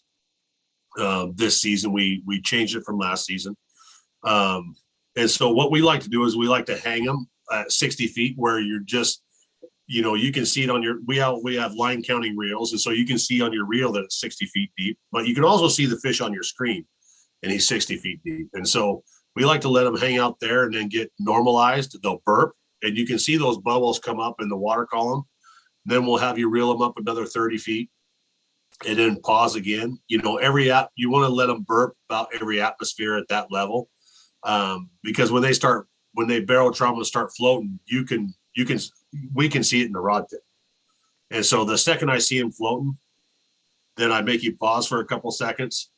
And if he keeps coming, I have you get him right up. We're going to take a picture where you use the descending device. And then we're going to get him right back down to the depth that he's comfortable at. We go to great lengths to protect these fish. And a descending device, there's a couple different ones. I like the C equalizer. And so it's you can set it at 50 feet, 100 feet, or 150 feet. And what that does is it grabs their jaw, and it takes them down to a certain, if I set mine about 100 feet, pretty much as standard. When that device gets down to 100 feet deep, it has a pressure sensor in it. It automatically lets that fish go off of the device, and Oh, then we watch him on the screen. And so okay. we all have specialty rods in our boats, just that have the descending device already on it. It's already rigged up, ready to go. Somebody asked about the gear and the fisheries. And so this is how bad that I have it. I have a custom rod that Striker built me that is just for descending fish. Okay. So it's awesome. And I don't know if you can see it. Yeah. They even put it on there, the descender. Okay. And so Do they sell this now commercially? no, it's this one is a one-off they made just for me. I'm sure if you called them, you could have them make you one. I mean, it's pretty awesome. I've been talking with them. Um, we got to get that in more people's hands. It's fun. I mean, just because I don't know. Like I said, I love rods and reels, and so I spend too much money on it. I really do. Right. Do you see any evidence that the descending devices have been working? Do Oh, you see that you're catching the same fish? for sure, for sure. So there's other ones that have. It's a upside down hook, and I'll have one in here. And so it puts a little pinhole in their underneath their jaw, and then when you get them down to depth, you just reel it back up, and they slide off of it. Okay.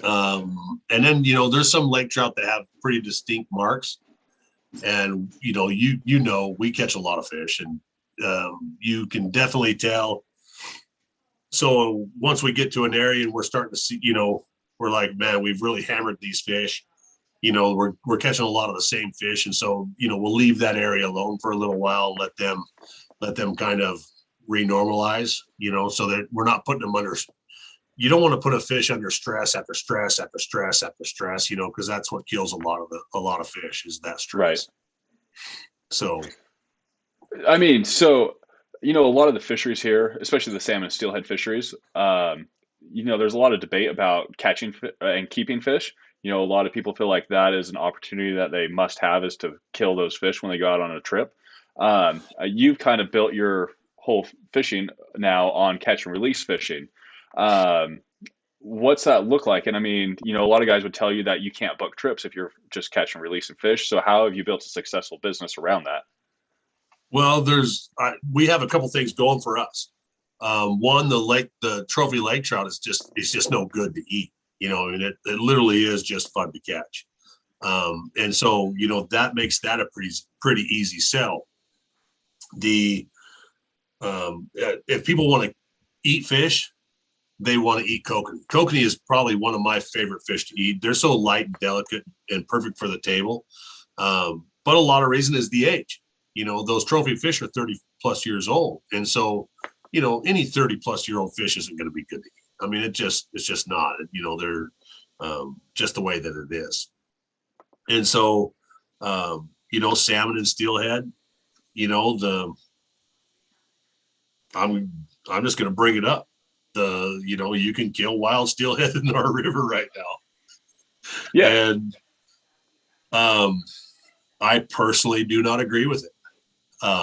I don't let any of my clients kill wild fish. When they book a trip, I tell them right then and there that I do not harvest any wild fish. So in doing that, they know if they book with me, then that's what they're booking. They are booking a trip of catch and release on all wild fish. But I was talking to another guide this morning, and I would like to further this talk with guys that do kill wild fish, guys that are on the fence, sometimes do, sometimes don't, guys that don't kill wild fish, and have a respectful conversation from everybody's points of view on why they do it. It's going to be a lot to ask because nobody publicly wants to admit they're killing wild steelhead. Right. But I mean, the talk that I had with this other guy opened my eyes to a different debate of, there's a lot more to it than just not, it's What's a that lot argument bigger for it? Well, it's the guy bought the seat, got the wild fish, and he was adamant on killing it. And the guy, through all the education and all the talk that we all give our clients, the guy just wasn't having it. And so then you kind of get into a legal debate, because it is legal through ODF and W. So do you refund the guy's money? Do you throw the fish back, refund the guy's money, and finish your day, or do you kill it and take his money? I mean, there's just so many different aspects of what this means, that, and you gotta imagine, I mean, gas is $5 a gallon. I mean, you're looking at 250, $300 a seat. Right. And you got kids you got rent, you got house mortgage, kids. It opened my eyes. It really did. I still don't agree with it. I'll never, I just won't. But at least it gave me an understanding of a different way of looking at it, if that makes any sense.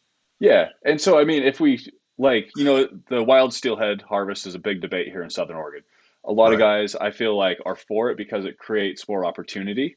It gets people out there that otherwise don't want to just go catch and release fish. So you get more people out fishing because there is that opportunity to harvest a fish. Um, but you guys run businesses as the guides. I mean, do you see that affecting your business a lot? Or is it just these kind of one-off opportunities that if we were to close down the harvest, that it's really not going to affect anything? Well, I can only speak for my boat. I mean, just because that's the only thing that I have control over, Right. and the narrative in which that is told. So I'm honest. I tell my guys, I said, the people that are adamant on keeping fish because they catch them, we live in a time of lookatme.com. They think if they don't kill a fish, it doesn't mean as much as if they take a picture of they can post the same picture of the fish and get just as many likes, or just as many, everything that they need to feel good about catching that fish. But people like to over romanticize the fact of they live in a subsistence way of life. And this is the exact conversation that I have on my boat with my guests. We do not live in a subsistence way of life anymore. It's not like when I was growing up. I'll be the first one to tell you, if you didn't catch it or kill it, you didn't eat. It was that simple. And so you got real good at catching and killing. And I'm not proud of the fact, but we didn't care about fish and game laws. I mean, we were literally one fish or one deer away from starving. And so, but now in today's world, we don't live in a subsistence way of life. We don't. If you're hungry, you go to the grocery store. That's just reality. It's, right. And people hunt because they enjoy it. It's fun. I do, but if you took all the money that you spend on ammo, I was just in the store the other day, 22 ammo was $43 for 150 or some stupid thing like that. And so if you really wanted to have an honest conversation of how much money it costs to do what we do, you're way better off to go buy meat at the store. One of my guide buddies is, and again, I only talk from my boat, so I'm not going to name any names, but he will literally give you $50 off of your seat because he is only going to let you keep one wild Chinook in salmon season after you can kill wild fish. So if you're that mad that he won't let you kill another wild fish, he will give you back $50 a seat so you can go buy fish at the store. But interesting. That's how much he believes in changing what we're doing. We don't get the runs that we were, and he's on the water every day. Every day he's on the water. I fished with him last year. And he wouldn't let, I didn't kill any wild salmon. He wasn't, but hey, it's his boat. It's his boat. It's his rules. He had an open seat and I wanted to go fishing. And so I took it but that's how much he believes in what the change needs to be. And so, that's that narrative telling people, there's 30 kokanee. You can have 30 kokanee limit up on Odell. And the guy's like, well, can I get my limit? Yeah, you can. So I have a list of questions. I said, are you going to can them? No. Then what are you going to do? Oh, I like them fried. I said, all right, I'll go get you 12 or 15. He's like, not a limit? No, I'm not going to kill those fish and then take the time it takes to clean them for you to take them home, eat 2 meals, and then the rest you're going to throw away a year later when you find them locker burned in the bottom of your freezer. I mean, and I don't say it derogatory and I don't say it aggressively or anything, but that is the reality of that situation. Yeah. It's just we have to get people out of this mindset of just because it's legal to do it doesn't mean you should. By all means, it's a put and take fishery. Take what you're going to eat for a couple meals. Right. And then, and so, like I said, that's a conversation that we have on the boats and, your delivery and then they can see your eyes. You know what I mean? That it's more personable when you're talking to somebody in real life. You can see the whites of each other's eyes and they can see how passionate you are about it and then understand why you do what you do. But we have to let everybody know way before they book trips with us that we are that adamant on lake trout. We are not going to let you kill them. It's that simple. 100%. So, I kind of want to go back to the guiding side of things for yourself. So what made you decide that you wanted to chase after the state record lake trout? That seems to be your goal, that you kind of set it for yourself. So what started that whole process? It was a 13-pound fish. I was fishing Odell. I caught a 13-pound fish that had a fresh bite mark from his eyeball just past his dorsal fin. Okay. 13 pounds. And so I've seen 50-pound Lakers in Idaho. A buddy of mine caught one through the ice. And I'm not going to tell you how it came through the ice, but it came through the ice. And it was just over 50 pounds on the scale. Released. But the mouth on that Laker was, my God. And when my client reeled that fish up and I seen that fresh bite mark on that fish, the size of his mouth is 50 pounds. He's a 50-pound lake. Okay. And so I hunted that area for 3 more days, because I knew that fish was there. Lake trout, they don't move a whole bunch. They're pretty, they kind of stay in their area. When they go to digest, they're going to go back to that area. Gotcha. So I hunted that fish for 3 more days and finally hooked him the 3rd day. Hooked him in 120 feet of water. And as soon as we hooked him, you couldn't move him. You would have thought you were hung up. There was you couldn't do anything. But like when you're back bouncing, you see that rod tip, it's just different. Gotcha. You can see it in that tip. And he's like, I'm hung up. I'm like, no, you're not. And so I took my boat right out to 200 plus foot of water because the way those fish are, they'll roll on the bottom of the lake and rip the hooks out. I gotcha. And so when you hook a fish of that size, you want to get him out into deeper water because he won't go deeper than that level. He's comfortable at 120 feet. I got he's pretty much going to stay there. He's not going to be rolling around on the bottom of the lake and ripping hooks out. Had him out in 200 foot of water and the fight is on. And it's just a yo-yo effect. And he never, 40 minutes, he never got that fish closer than 120 feet from my boat. There was nothing you could do from it. He would just swim. But at that time I was using 15-pound test mono and 30-pound braid. And so partly my fault. I didn't expect that to, you can put a lot of pressure on a fish in a lake with 15-pound test. It was just, had he not kept tightening the drag, we would have got that fish. But, 40 minutes of holding a rod, yo-yoing, he's tired. And so he kept putting his thumb on the spool, and I reminded him 3 times, and I'm a firm believer. I will remind you 3 times. After that, I'm just harping on you, and I'm not going to do that. You're paying me too much money. Even when you know it's the state record on the line? Even when I know it's a state record on the line. And I said, just leave the drag, but when he runs, just let him go. Well, he's like, no way. I just gained 10 feet on him. I'm not letting him get it back. And so it broke the line. Damn. And then 2 years ago, pretty sure Alex hooked him. Alex was the next one to hook him. 2 grown men in Alex's boat couldn't get that rod out of the rod holder for quite some time. It was impressive. I mean, and we're fishing close. I mean, my boat was maybe 15 feet away from Alex's boat. And so, we're right there witnessing it. And yeah, they could not get the rod out of the rod. And then they finally did. Alex's guy is reeling on it, and it pulled the hooks like 4 minutes into it.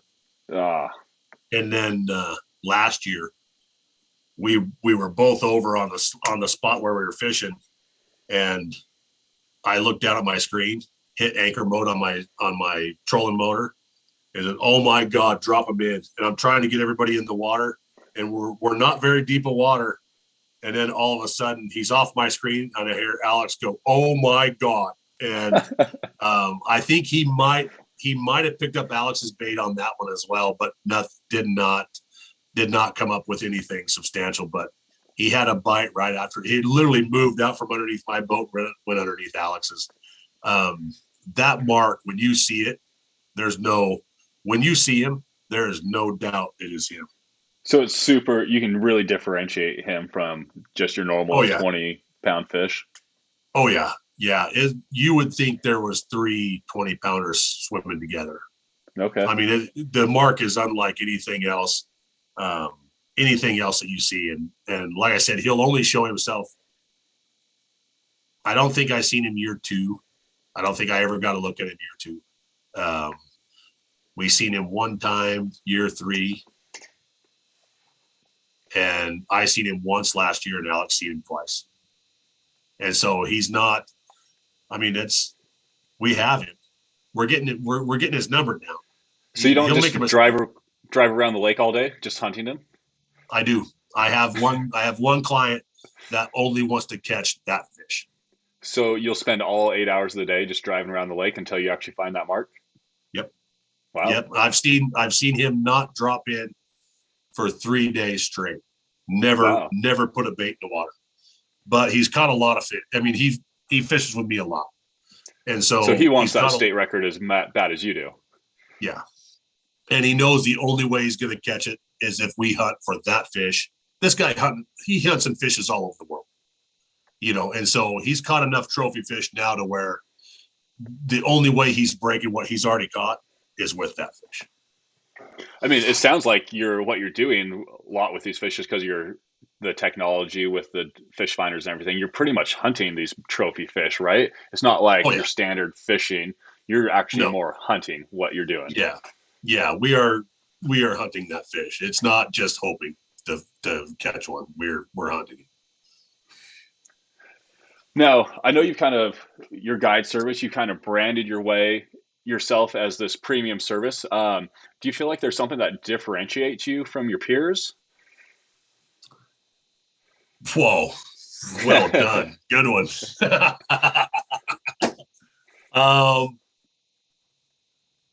Yes. I'm going to say yes. Okay, let's hear it. Attention to detail and running a business.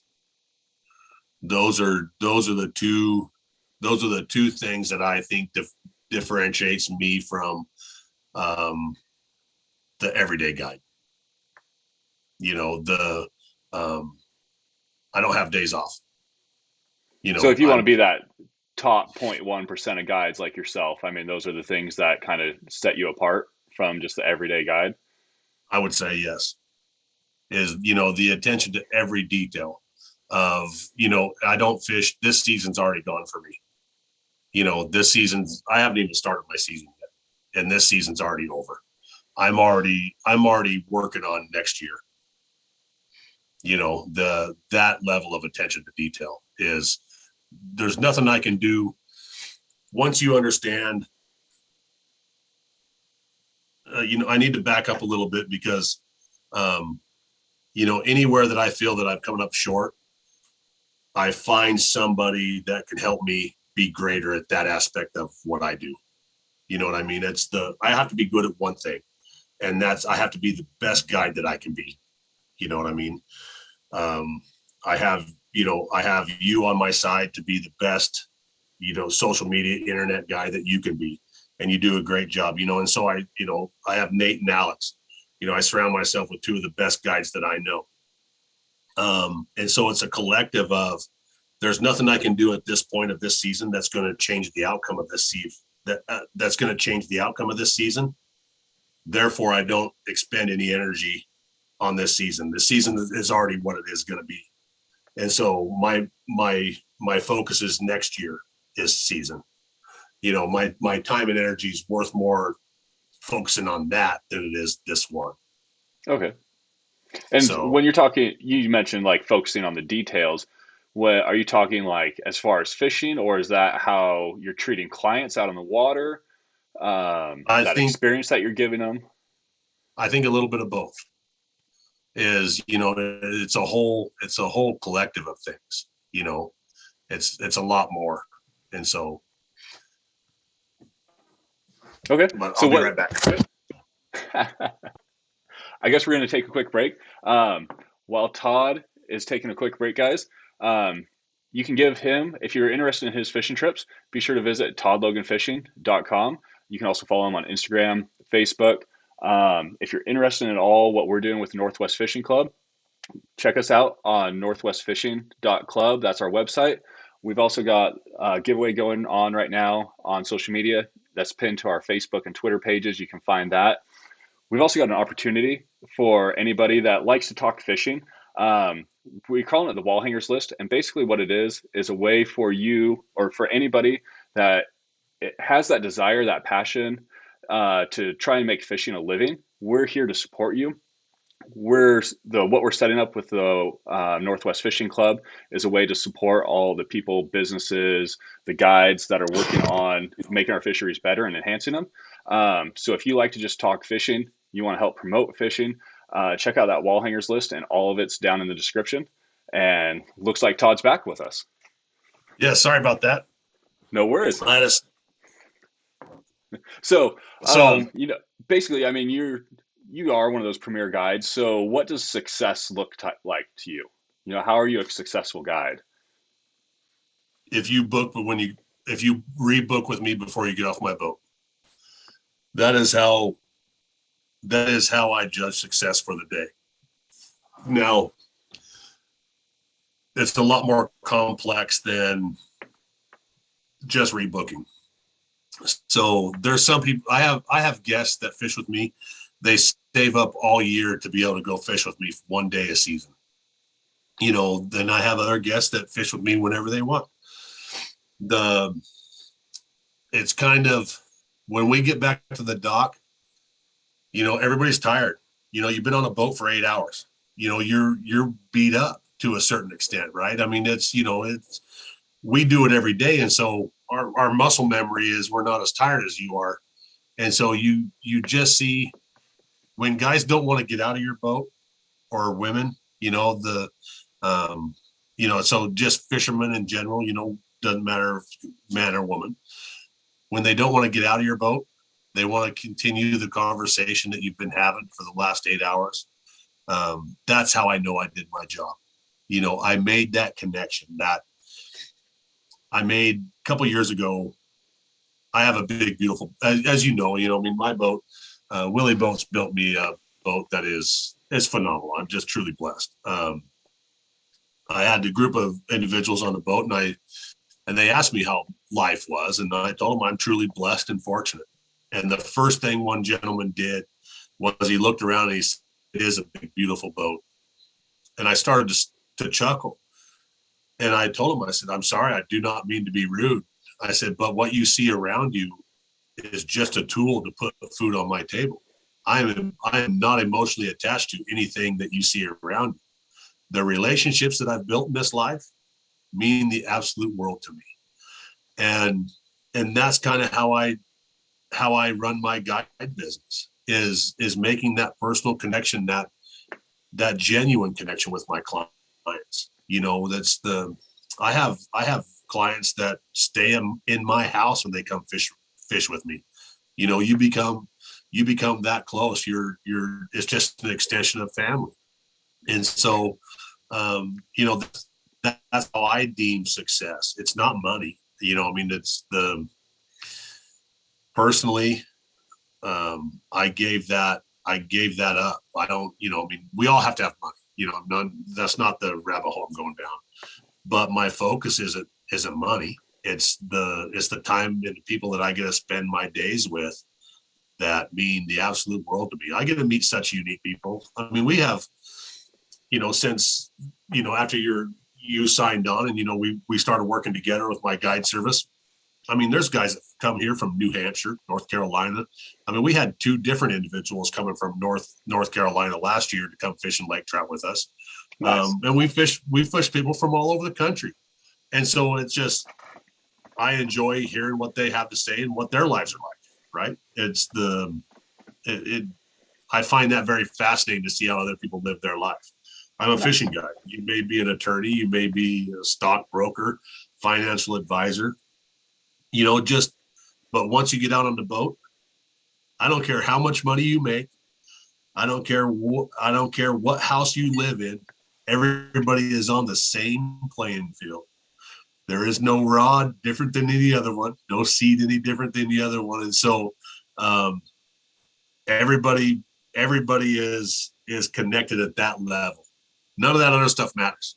It doesn't. You can make $300 million. You could be LeBron James, get on my boat, and you have no more advantage than the guy sitting next to you. That might be a janitor at the local high school, or it's Right. It's everybody's on equal playing field at that time, and I love that. It humbles some people, and it makes some people rock stars. And the one thing I can tell you is your guide dictates who's who. I mean, in a lot of ways. Right. Yeah. Kind of And on that so, topic of success, you're one of the few guides I've met that has actually told me that you have an exit plan to get out of guiding. You don't want to do this for the rest of your life. So what made you have the foresight to do that? a lot of it just because of the way I was born, with the physical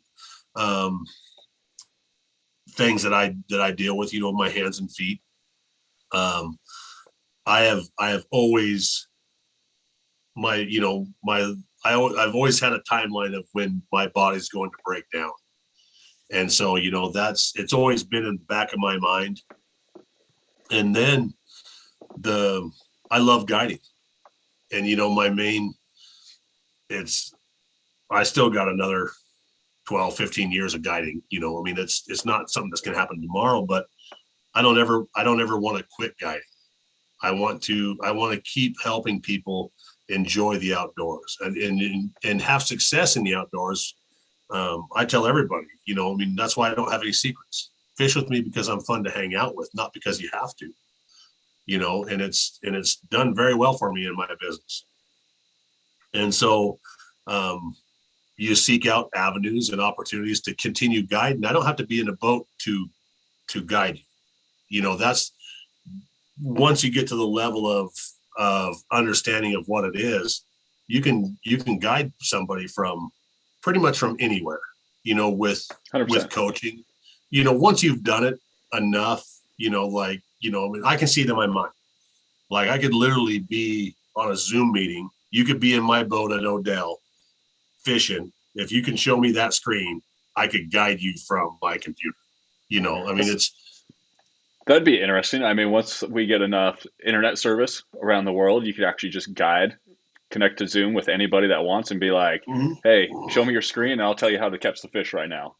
Exactly. I mean, it literally is, and that's a lot of what one of the things that I'm most excited about the Northwest Fishing Club, with what we've started here, is that it's a way for me to never stop guiding. It's the, even though I'm not out on a boat and actively doing it, it literally is, that is ultimately where the technology is going. Right. It's literally, there's not too many fisheries that you couldn't show us your screens and we could coach you, it's speed, it's leader length, I mean, technology is just getting there. I mean, it could even be just on the Rogue River, I guess. Hey, connect to Zoom and show me what hole you're in right now, and I'll tell you whether you need to be a foot to the right, a foot to the left. Hey, there's going to be a rock coming up in 2 feet. That's where you're going to want to hit. That's where the fish are going to be. And you can literally do it from your couch and not have to row the Yeah. boat. They're going to be rowing their own boat, and you can coach them from your seat. Well, I mean, the hole right above what Peter Pan, bounce it over that rock ledge, bounce it 2 or 3 more times. As soon as it feels like it's hung up, it's not. Yep. I mean, but literally that is where technology is going. And so, that's one of the things that, it's new, it's exciting, and, it's changing people's minds, Yeah. of what the dynamic is. It literally is that. I don't want to say simple because, it's a lifetime of fishing. I've caught fish a lot. I mean, Well, I mean, people pay you. You're a guide. People pay you for your knowledge. And right. so, I mean, if you could share that with 20 people, the problem with guiding that I see is that you can't scale it up. You are limited to 365 days a year. You only have pretty much 8 hours a day. You can only take out so many people on your personal boat.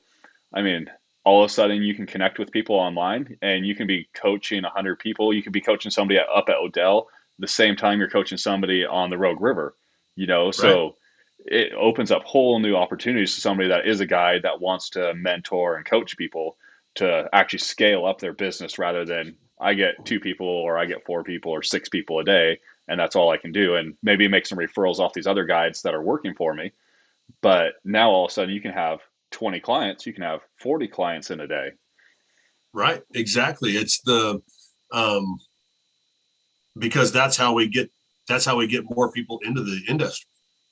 I mean, and that's another heated debate, right up there with the keeping of the wild fish. It's how do you create opportunities for people, but not blow up a fishery? Right. I think, me personally, I think you have to be able to fish all conditions. I mean, that's what a guide is. It's it's being able to fish all conditions. Does it get tougher when there's a lot of people on the water? Yeah, it does. Wholeheartedly, it does. But what makes it? What's the idea behind "there's only enough fish for me" mentality?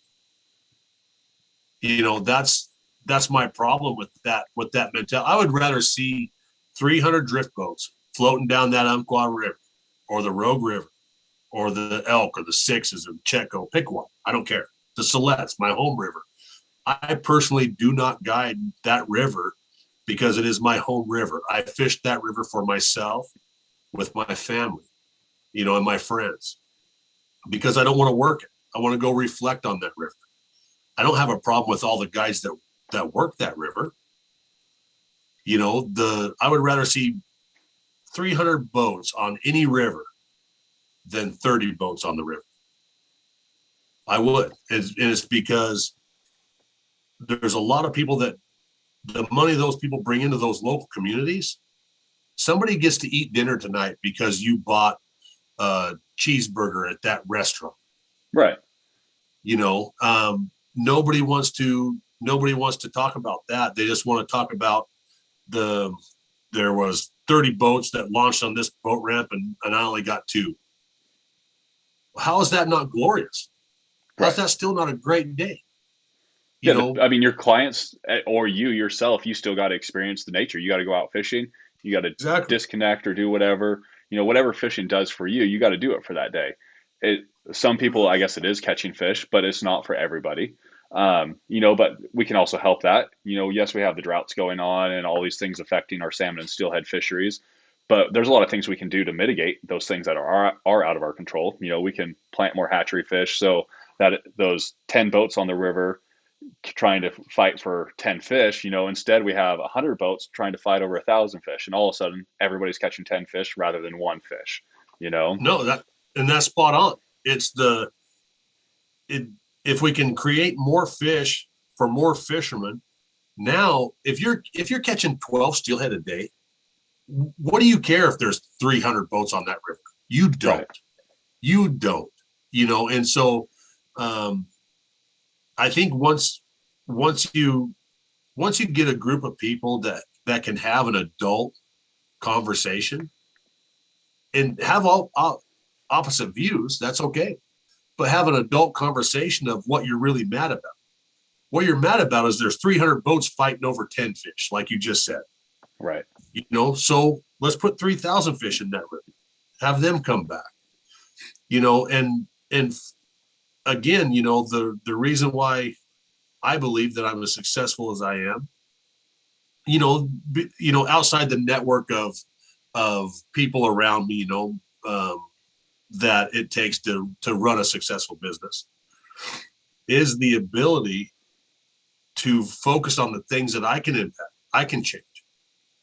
I don't want to get into a debate about boats in Alaska harvesting our fish that we cannot control here. We can't. Does it have room in the conversation? Yes, it does.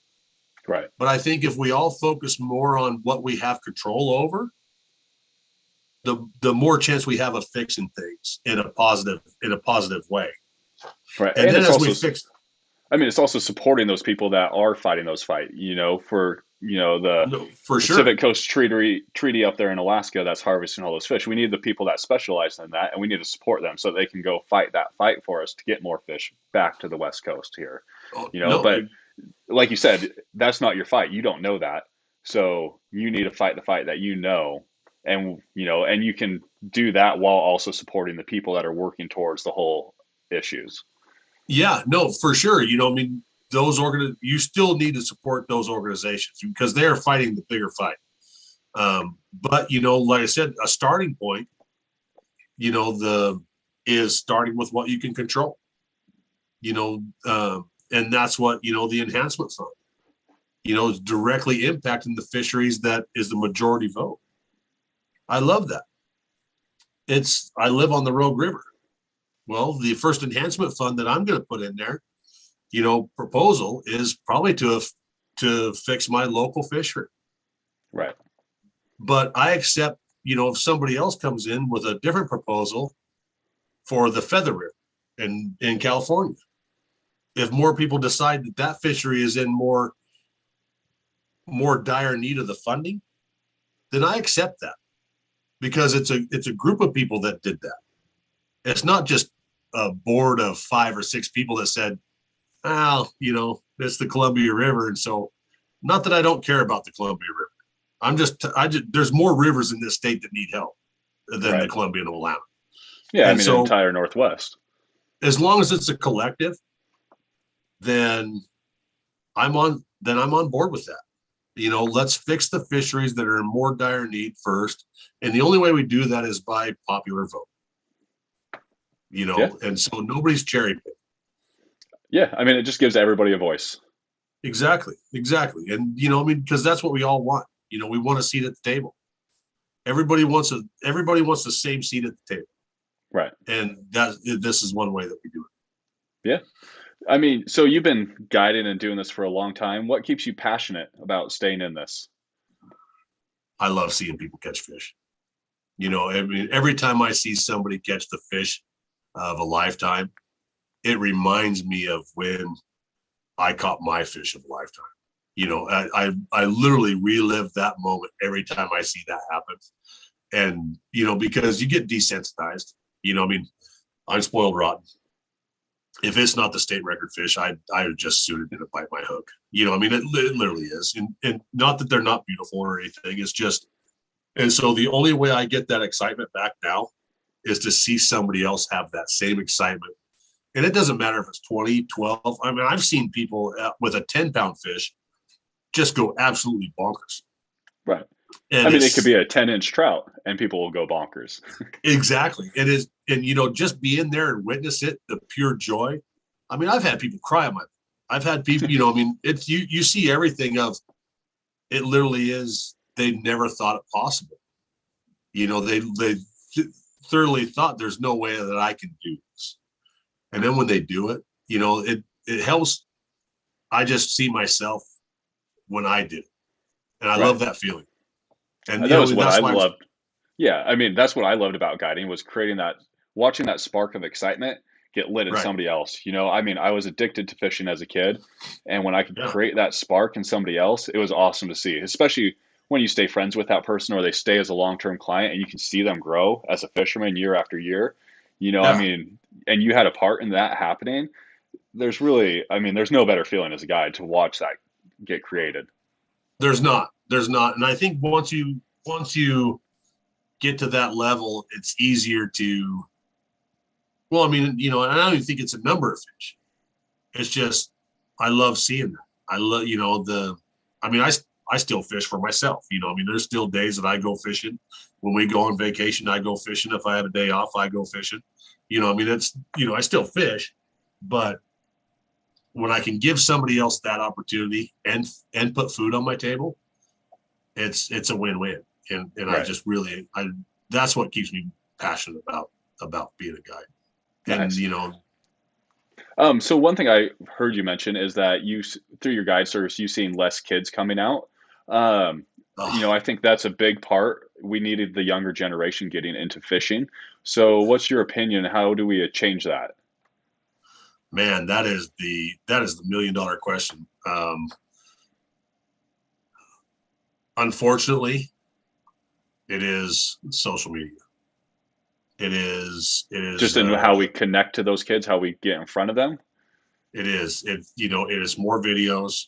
It's more every year. We keep pretty good records of who we fish at ages that we fish. To track what's going on, because one of the things that you look for is, once my clientele ages out, what am I going to do? If I'm not replacing that 70-year-old man with a 30-year-old man, Right. then it's a lot like fish that you take out of the lake. That's why we don't let you kill those fish. Is, if I take a 30-year-old fish out of that lake, it would take 30 years for a fish to replace the one that I took.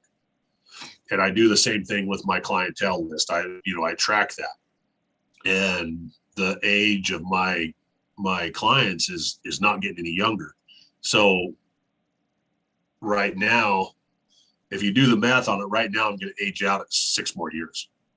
Wow. I cannot afford that to happen. Unless Right. I mean, there's some guys that are going to live longer than that. But I mean, on average, it's up there, man. It's Yeah. scary. It is Right. really scary. And so that's one of the ways I'm really passionate about the club, is it's a way I can share that information to 10,000 people, but not the whole world.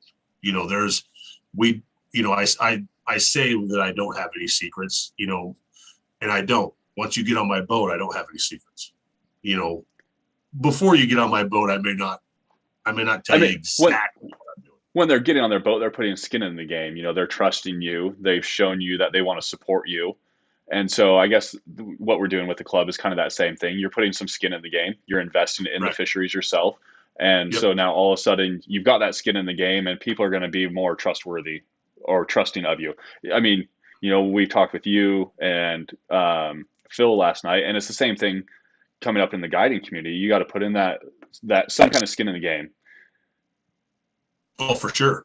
For sure. Because with that skin in the game, it tells me you're just as passionate and respectful of the resources I am. Because if I give it to you for free, you're not really appreciate it. It's like giving a 16-year-old free truck.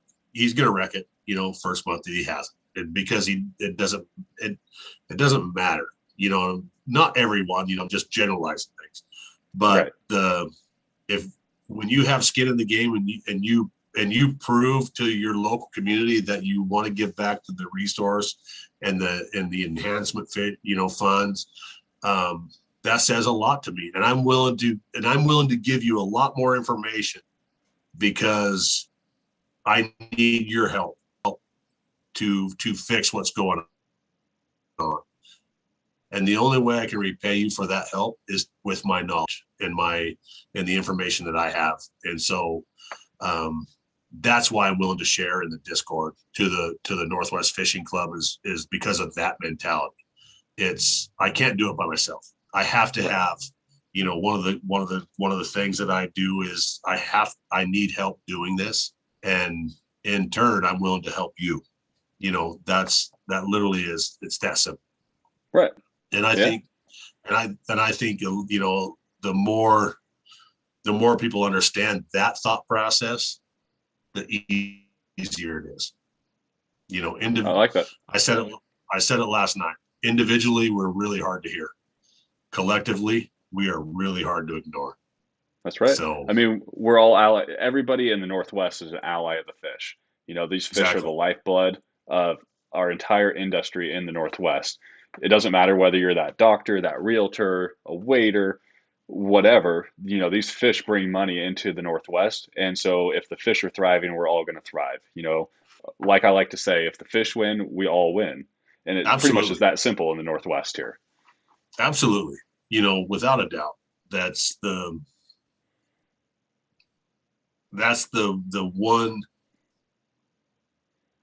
one thing that is going to, it's a win for every, like I said, if 300 boats launch and we all caught one or two fish, that's a glorious day. People are using the resource. But why can't we all launch and catch 5 or 6? I think we can if we all work together for the common good of it. Right. Like you said, when the fish win, we win. Right. I mean, really, it's understanding that there's opportunities out there too, like what happened in Washington where they just shut down fisheries. You could have kept those open to catch and release. I mean, you look at the actual newer studies that, I saw one from Idaho. Hatchery fish are more likely to be caught than wild fish. And the catch and release stats on all those fish was, you were killing like less than 3% of the fish. So, if you're getting 100 fish back to that stream, you're going to kill 3 out of those 100 on a catch and release fishery. Right. So are we really shutting the state down to fishing? We're going to cost the local economy probably $1 million over a month, if not more, for 3 fish. That's what we're doing. Right. If you told me that and I was running a business, you were costing me $1 million. And for this reason, you're fired. Yeah. It's that simple. Yeah, exactly. Step into my office. You're fired. And so, I agree. And one of the things that, I'm not a doomsday person by any means, but I'm here to tell you what they did up in Washington, like you said, with just this blanket closure, that scares the ever-loving daylight out of me, because it should scare everybody. I've heard people say, it's the canary in the coal mine, and for the entire Northwest, it is right now. Uh-huh. We are literally standing on it right now in Oregon, because, and that's like you and Phil talked last night. I think it was either after or before the show of, one of the things that we got to get people to understand is, like me and my season, there's nothing I'm going to do now that's going to affect anything that I do in this season. And this season's already gone. It's 3 years from now. They are planting the seeds. We need to start planting the seeds that will grow 3 years from now. That's how long this takes. It's nothing. How it works. It just doesn't happen in a month. It doesn't happen in a year. If it happens really quick, it'll happen in 2 years. Right. The life cycle of the fish is pretty much 3 years. So exactly. So we need to start now to fix the next run. And, and be diligent to the cause. Head down, fire, and and do what it takes to get the ball rolling, for sure. You know, I mean, because I'll guarantee you that's a testing ground up there. If they can pull that off and literally the premier steelhead, you got to think of the steelhead that they get up there compared to what we get here. We're not even playing in the same arena. Right. You know, maybe a couple rivers. You know, I mean, it's pretty hard to deny the level of success the Umpqua has achieved. You know, they've done a great job. Not that any hatchery hasn't done a great job. If you're willing to set your emotions aside and look at the reasons, the funding, there's so much that goes into that stuff that I think people are pretty delusional when they have these knee-jerk assumptions of what's going on when they see empty tanks or dirty tanks, or, I mean, you know, there's only so much funding. You know, that's literally what it comes down to. Anyway, you know, that's not what we're debating. The peninsula of Washington coastline, you know, up the Canal, the Ho, you know, the Killie, the Soldat, you know, that is the mecca of steelhead. Right. They are bigger, stronger, faster than any steelhead that we have. Not any, but pretty much.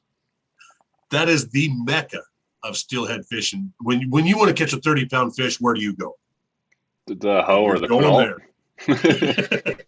And so if they can pull this off there, that literally should send shockwaves through everywhere of what's 100%. coming next.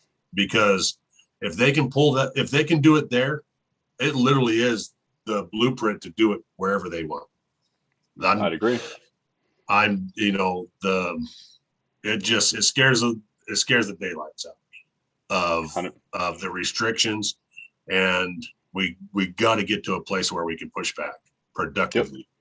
Hopefully we can get everybody in the Northwest realizing this. And I mean, it's not just the fishermen. It's literally everybody in the Northwest has a stake in this. Well, the phone call I had yesterday morning, it's the businesses. You know, you don't have to fish. You can own Phil's Frosty in Shady Cove. Right. You know, without the fish, you know, without the fishermen bringing dollars to your local communities, you know, you look at how much money we take up to the Crescent in that area. You know, you pull our guide services out of there, people are going to lose their jobs. Yeah. You know, I mean, it's literally the amount of money we spend up there, you know, not just me, but I mean, you know, the whole company and clientele and all that, you know, people can feed their families because of that. And so, you know, I mean, it's not just fishermen. It is we got to get all the communities behind us as well. Right. You know, and so, you know, this is how we do it. You know, that's why I'm so passionate. Yep. 100%. I'd agree with you on everything there. Yeah. All right. Well, I mean, we've almost been going 2.5 hours tonight. Is there anything else that you wanted to touch on? For me personally, you look around. Nope. But I know I'm supposed to have some alpha. That's right. That's we forgot it with Phil last night. And so no, we did. We did. We forgot it last night with Phil. Oh, I'm calling it. Let's get him on here. But anyway, so yeah, you know, we like to end every episode with that piece of alpha. So what is your best advice? It could be fishing. It could be life advice. It could be whatever. You know, what's that best piece of advice that you got for somebody tuning into this? Just because at the end of our conversation, I'm going to go with there's nothing too small for change.